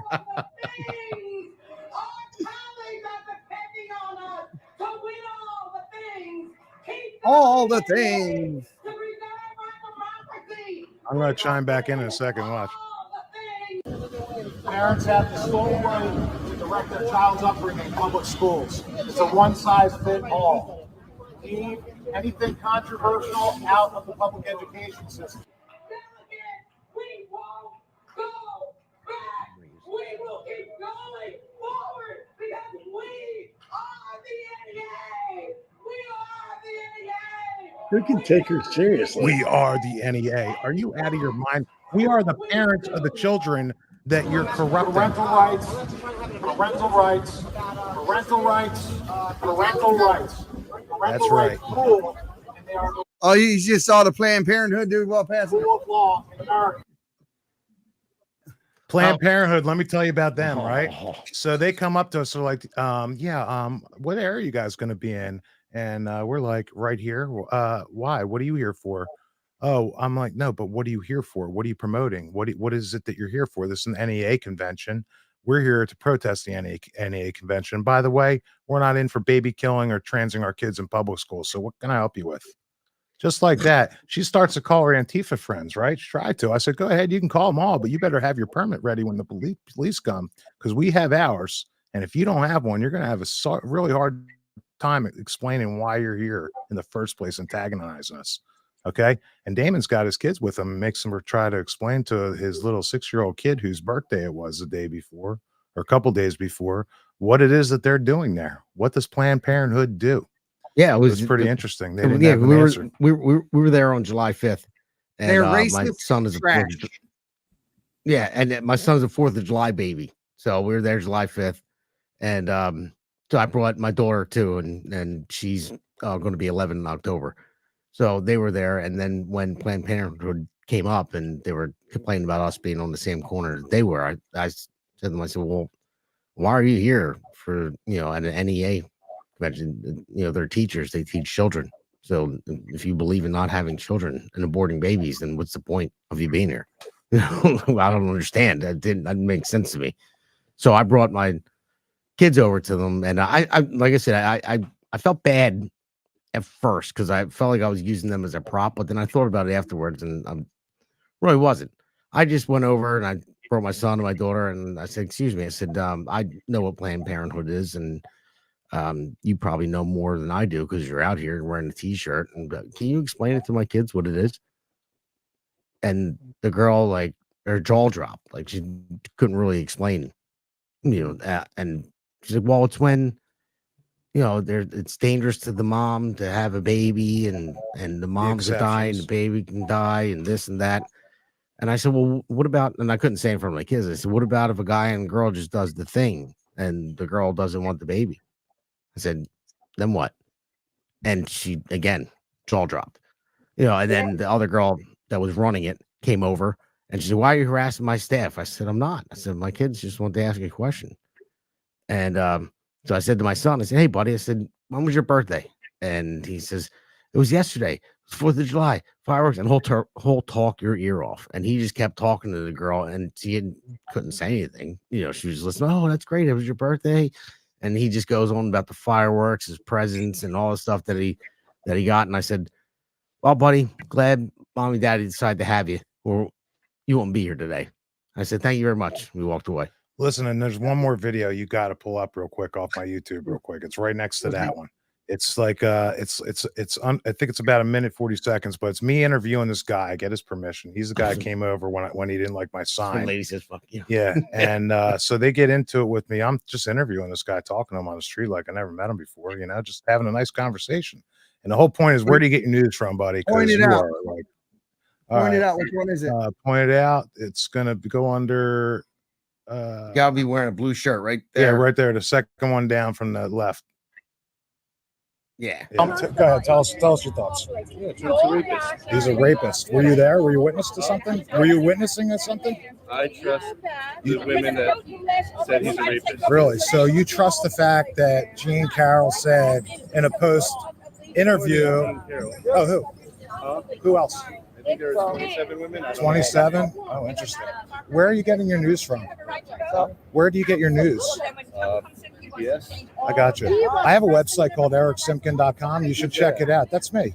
And it has a lot of solid news sources that you can get an unbiased filtering from. I would suggest take a look at it. ericsimkin.com. It's not self-promotion. It's just a good news source.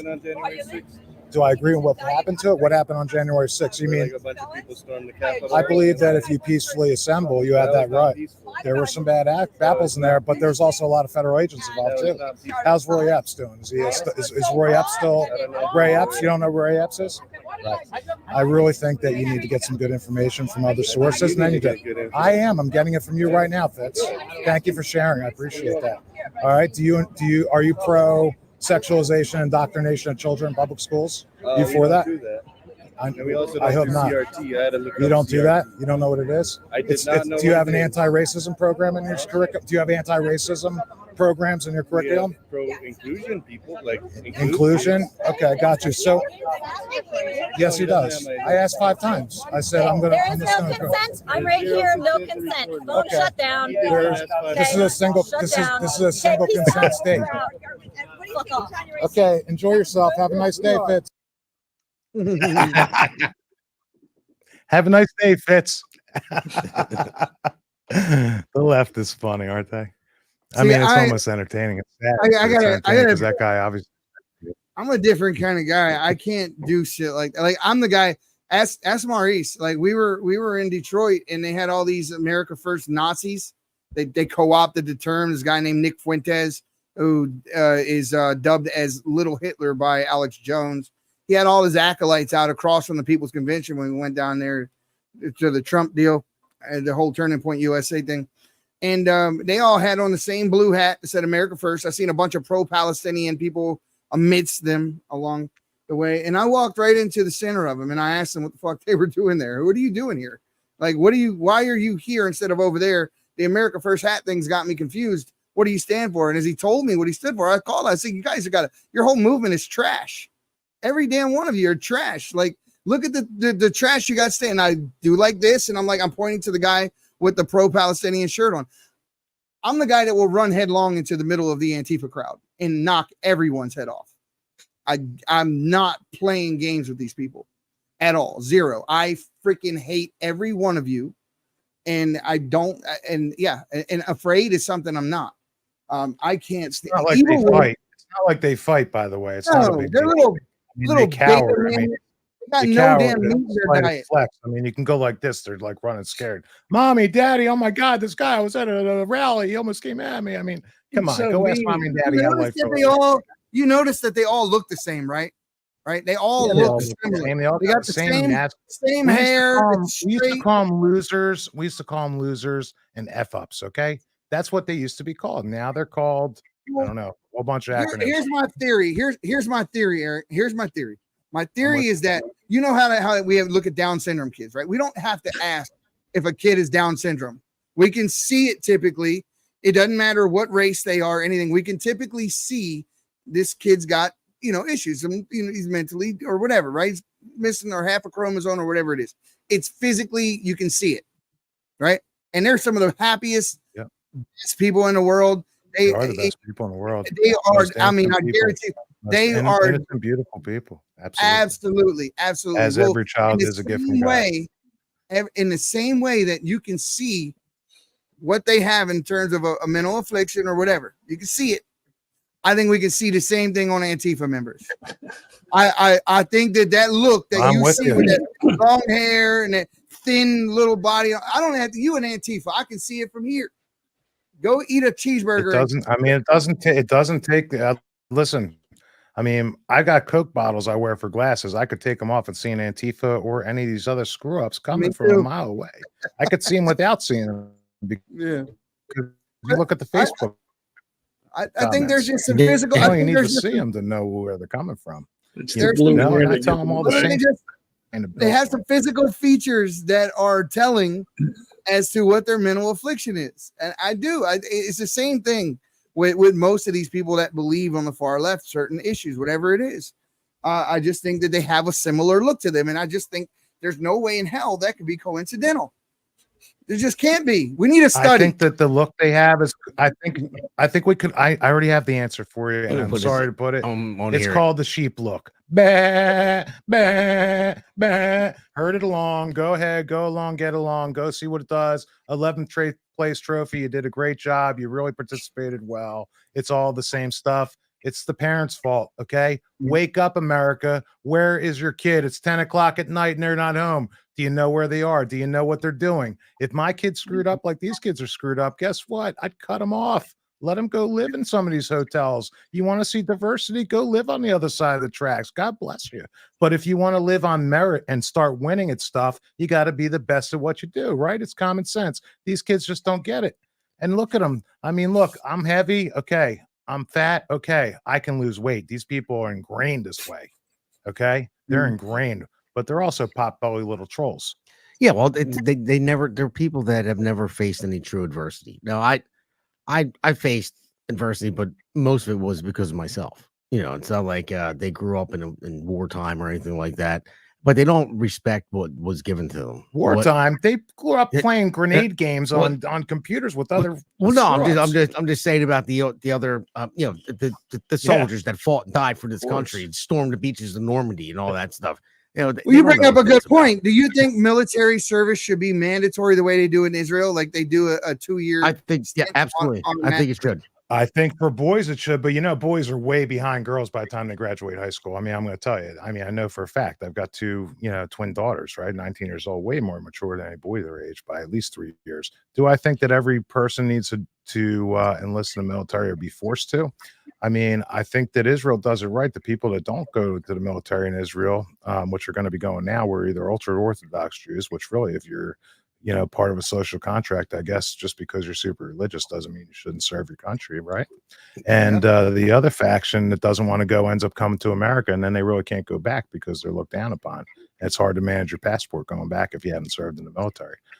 My nephew, he actually was a lone soldier in the IDF, and he joined the Israeli military in a time of need several years ago, and he served 3 years, ended up being a tank commander. But you learn a lot of skills in any military, United States included, of course. I wish I could have joined. I wasn't able to get in Desert Shield when that kicked off. Anyways, that's my story on military service. It's pathetic. Skin in the game is important. I just think that if it's to serve in some capacity, regardless of what it is, whether it be serving in your community, doing an internship at the damn National Guard, something needs to happen civically around the high school time to get these kids to understand what it is they're a part of. Right? I have a starting point for you. I have the perfect starting point. It was my dinner conversation tonight. You're not going to believe this. How coincidental. There's no coincidences, no coincidences, no conspiracy. This is not a conspiracy. At my dinner table tonight, I talked with my kid, my twin daughters that were here, my future wife, Tina, and she and us, we were just talking about, yeah, she knows that. Actually, I just was talking to my kids about it tonight too, for the first time in reality. So I'm pretty excited. 2025 is the year. We got to put Trump in office because I'm looking to do so much for this man to put him in office that I get a free ticket to go to my wedding at Mar-a-Lago. So I'd love to get married there. I'm not kidding. All right. So anyways, here's the bottom line with this. We're sitting there talking. There's no civics. There's no civics classes in schools. Let's start there. Let's talk about what are the civics? How's the government formed? Beyond going through three branches of government, really, after that, these are elective type courses, but there's no civics. Who do you call when you have a problem? Who controls the roads in your town? Who controls your school boards? How does that occur? How many are there? How often are they elected? What's it take to get elected? Do you have to get signatures from your neighbors to get on a ballot? How's ballots work? Are you part of the, Republican committee in your town, in your county, in your state? Do you know what's going on? Do you know how to get a hold of any of your people? That's why I told that guy I put ericsimkin.com together, not to be self-serving. I'm not promoting it for any reason, but all those sources are there. All the news I'm watching, all the ways to get in touch with your government, your local, your state, your federal. Bill Blaster, billblaster.com. It gives you a free app. What about Turning Point USA? Start using that app and go call your 15 closest people who live to you with a high propensity of voting and get them to help you organize your town and get rolling. Let's get this election done and in the books. And that's what we're all working on out here. Yeah, you're right. We're working with an organization, Maurice and I, on the Patriots Prayer, called voteforamerica.org. So it's vote the number 4 America.org. So if you're not registered for some reason or another, go there and register. If you know someone else who's not registered, send them the site, voteforamerica.org. We need to show up. We cannot think that Donald Trump got shot. Now he's a whole new level of popular. So we don't need to go because we automatically won. That will blow up in our faces. Everyone has to go. It's got to be too big to rig. That would be a whole new level of stupid. We can't go there. Yeah. Absolutely. The thing with the military, like I was saying last night, I was in the military, and the last thing I want is anybody forced to be there, because that's going to cost lives. There are enough people in the military now that shouldn't be there. I don't want to force anybody to be there, because I'm not going to be sitting on my ship getting shot at with Johnny. Oh yeah, no. Who doesn't want to be there? And was I'm not talking about that. I'm not talking about like that. I'm talking about like they should The be training exposed somehow or another to some civic duty, either just to go and see it, be a part of it in some way, not to be on the battlefield, especially support personnel, somehow support or another. personnel, They need to be logistics, involved. You know, They need to go logistics wash their support. uniforms. They need to do Well, something. it's more money than they're going to get on mommy and daddy's couch, I would think, right? Unless they're all getting mean, part of this universal income. That's that I'm the other paying thing for. too. Is I it don't lights know a what the fire hell under that's their gonna ass? It lights a fire under their ass, gets them out. You know what? You want to know what lit a fire under my ass was when I told my father when I was 16 years old, Dad, I'm not going to college. I was the first kid in my entire family not to go to college. Guess what? I forgot more than any educator knew at that time. And I thought I did anyway. But I learned some tough lessons. But my father taught me the best lesson. He said to me, Eric, put on your best clothes. I kid you not. And I said, Dad, are you going to bury me in the clothes? What do you mean put on my best clothes? What are you talking about? He goes, no, you're getting a job today, not tomorrow, today, because you're not going to be in my house for a minute without the idea of going to college, because you're going to be working for the rest of your life, kid. Put on your best clothes. I'll drop you off at this end of the shopping center and I'll pick you up there. My father's a great man. He wasn't this tough on me. Okay. But he meant what he said and he said what he meant. And he got me that first job and I walked in the Rite Aid, third door in the thing, got the job, came home, and I had a job. And that's what I've been doing ever since. But I'm really good at it. And I've had some big successes and failures, but mostly in part to the fact that I was not going to sit home in my mother's home without a job or an education. I worked at Rite Aid. When I was younger.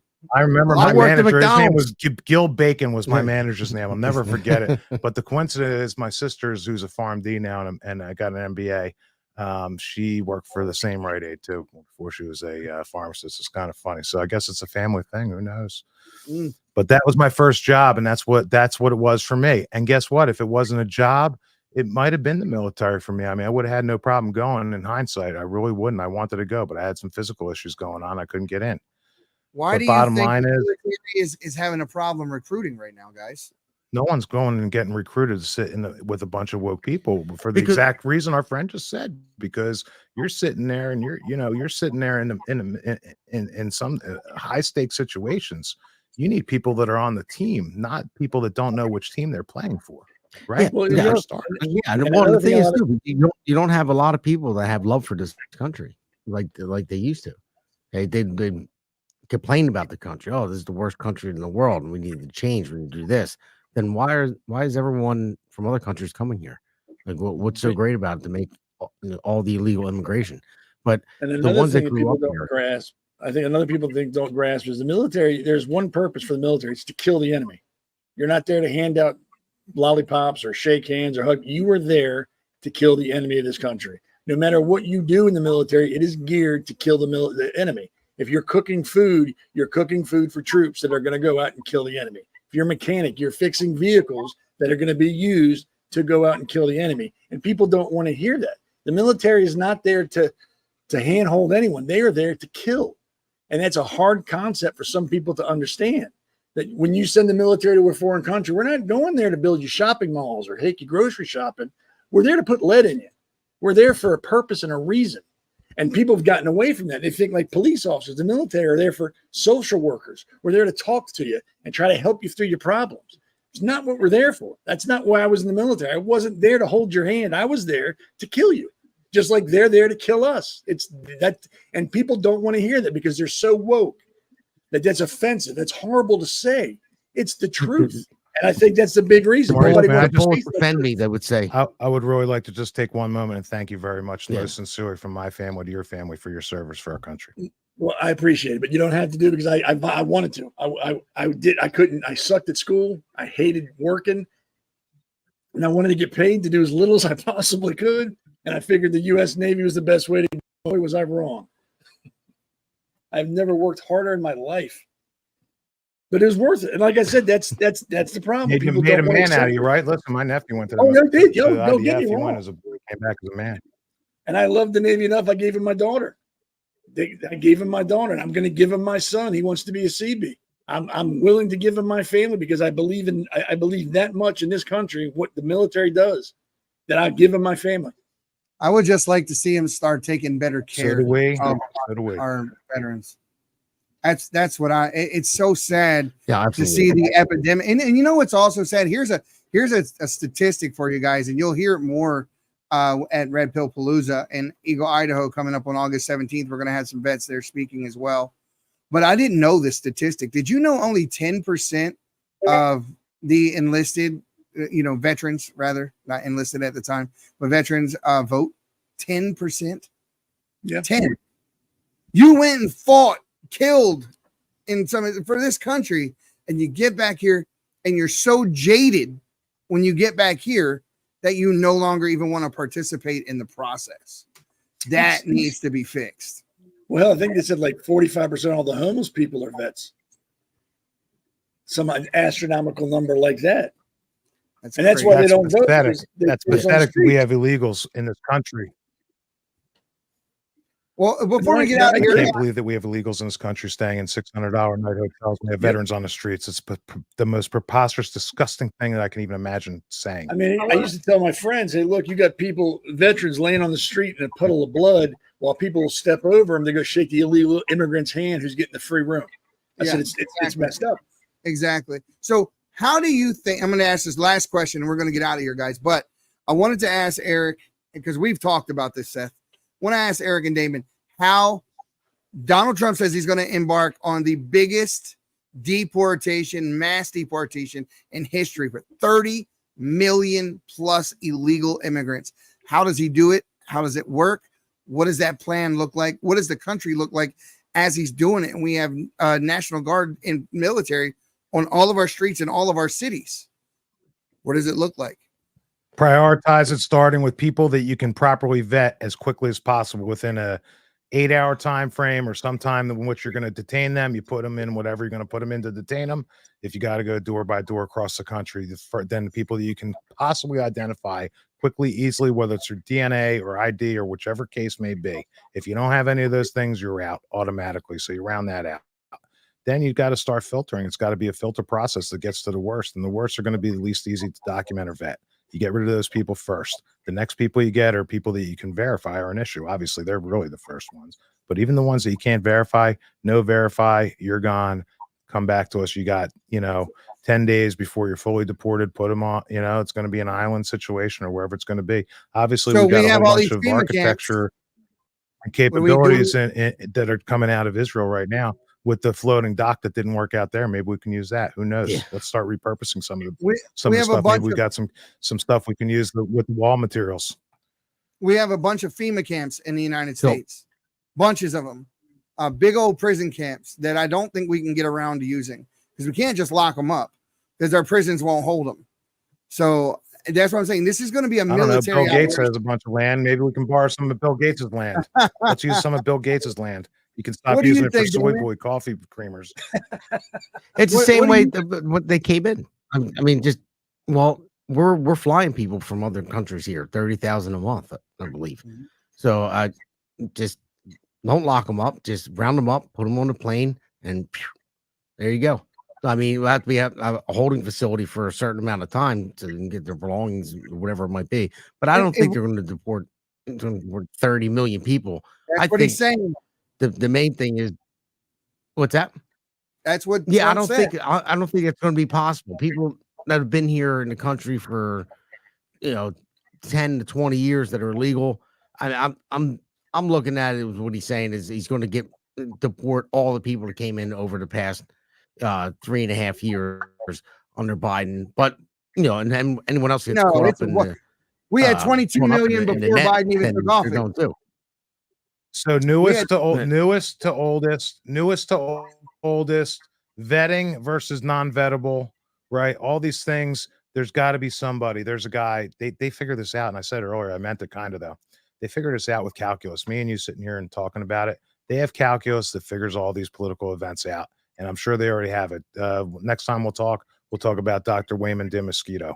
He was a mathematician that could predict all sorts of outcomes and has for all sorts of political entities and world leaders, including ours up to almost the present day. They figure this out with math. They've got this figured out with the Bilderberger and all these other things. So they know what's got to be done. Okay, it's a matter of how and when it's going to start and who's going to effectuate it. It probably be the same type of people as like a Halliburton, believe it or not. You'll see what's coming. But it's going to be a mess, though. It really is. It's going to be a mess. Here's how I say that they're going to do it and how they should do it. I think that we should create a task force in each city or each state. It has to be a military operation. We have to use the FEMA camps or the family centers that we dubbed FEMA camps across the United States. We have to house those people there, figure out who they are, and orderly send them back to the country of their origin. We cannot continue to, prior to Joe, before Joe, whatever. I think we start with the prisons. Whoever's illegal in prison committed a crime, we can immediately clear the prisons out and send them back to wherever they're from because we already have them. We already just you guys have it on that? Yes. Eyes are. But it is going to be a mess. You're going to have the far left woke protesting and crying about it. It's going to be the biggest threat of a civil war that we've ever had. It's going to be the biggest threat of a and all this civil is propagated by one thing. And it's all propagated by one thing, and you could agree or not, but I know it's true. Climate change. That's what drives all of this. Is climate change. It's where the money comes from. It's okay. Money, NGOs, movement of migrants from anywhere in the world to any of the world is the basis of diversity, equity, and inclusion, right down to public schools, world languages, STEAM instead of STEM, adding in the arts to STEM, pushing that for women to reach diversity goals. You can't do it with American citizens, American children. They're not smart enough anymore. They've already degraded us down to peanuts and peons and beyond. So where the dots are connected with climate is where all the money is sourced from. Look at how much money went into these wind farms offshore in New Jersey, billions and billions and billions of dollars. That money comes from places. It's coming from investors. It's coming from our 401ks where all of our money's sitting in BlackRock and similar. And that's where the dots are connected. And I can connect them for you offline and have them ready for next time too.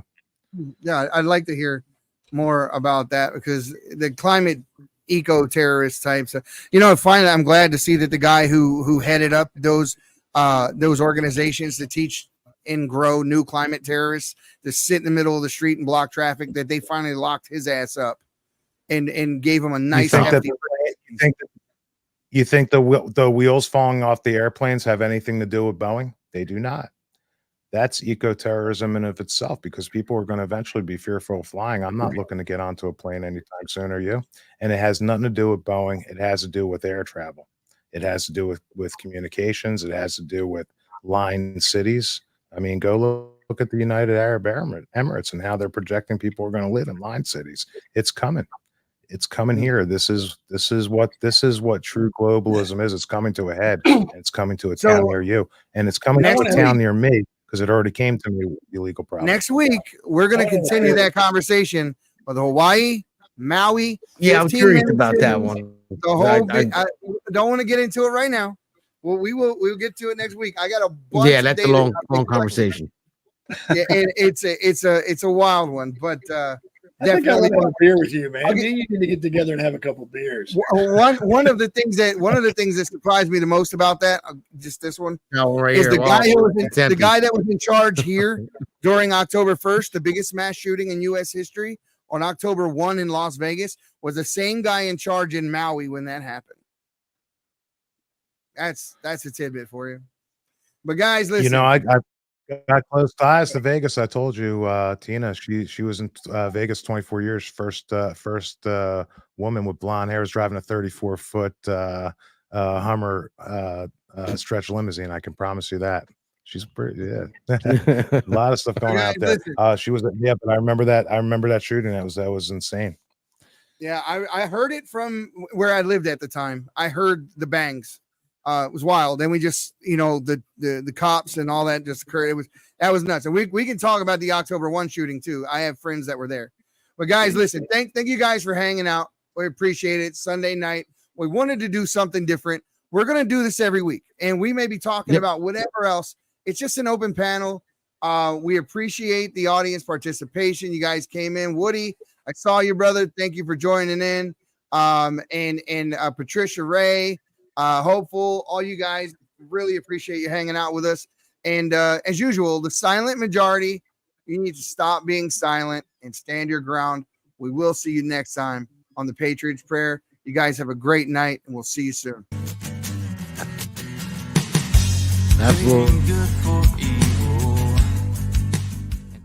This is the Patriots Prayer Podcast. It's a tremendous show, one of the greatest shows in the history of the world.